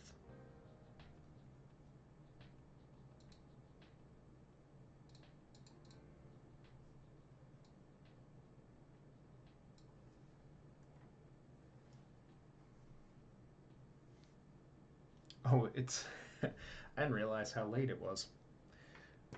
Hi, chat. I'm going to uh, end the stream because I have other things I gotta take care of, and apparently I've been going for almost 4 hours. So thank to everyone to stop by, and I'll hopefully be streaming again tomorrow. See you guys soon. How late is it? It's like, I was doing this in the morning, so we're getting into the afternoon now, and I have stuff I want to take care of before my wife gets home. So, yeah. Hey, thanks for stopping by. Thank you to everyone who talked, who chatted. That made the time breeze by really fast.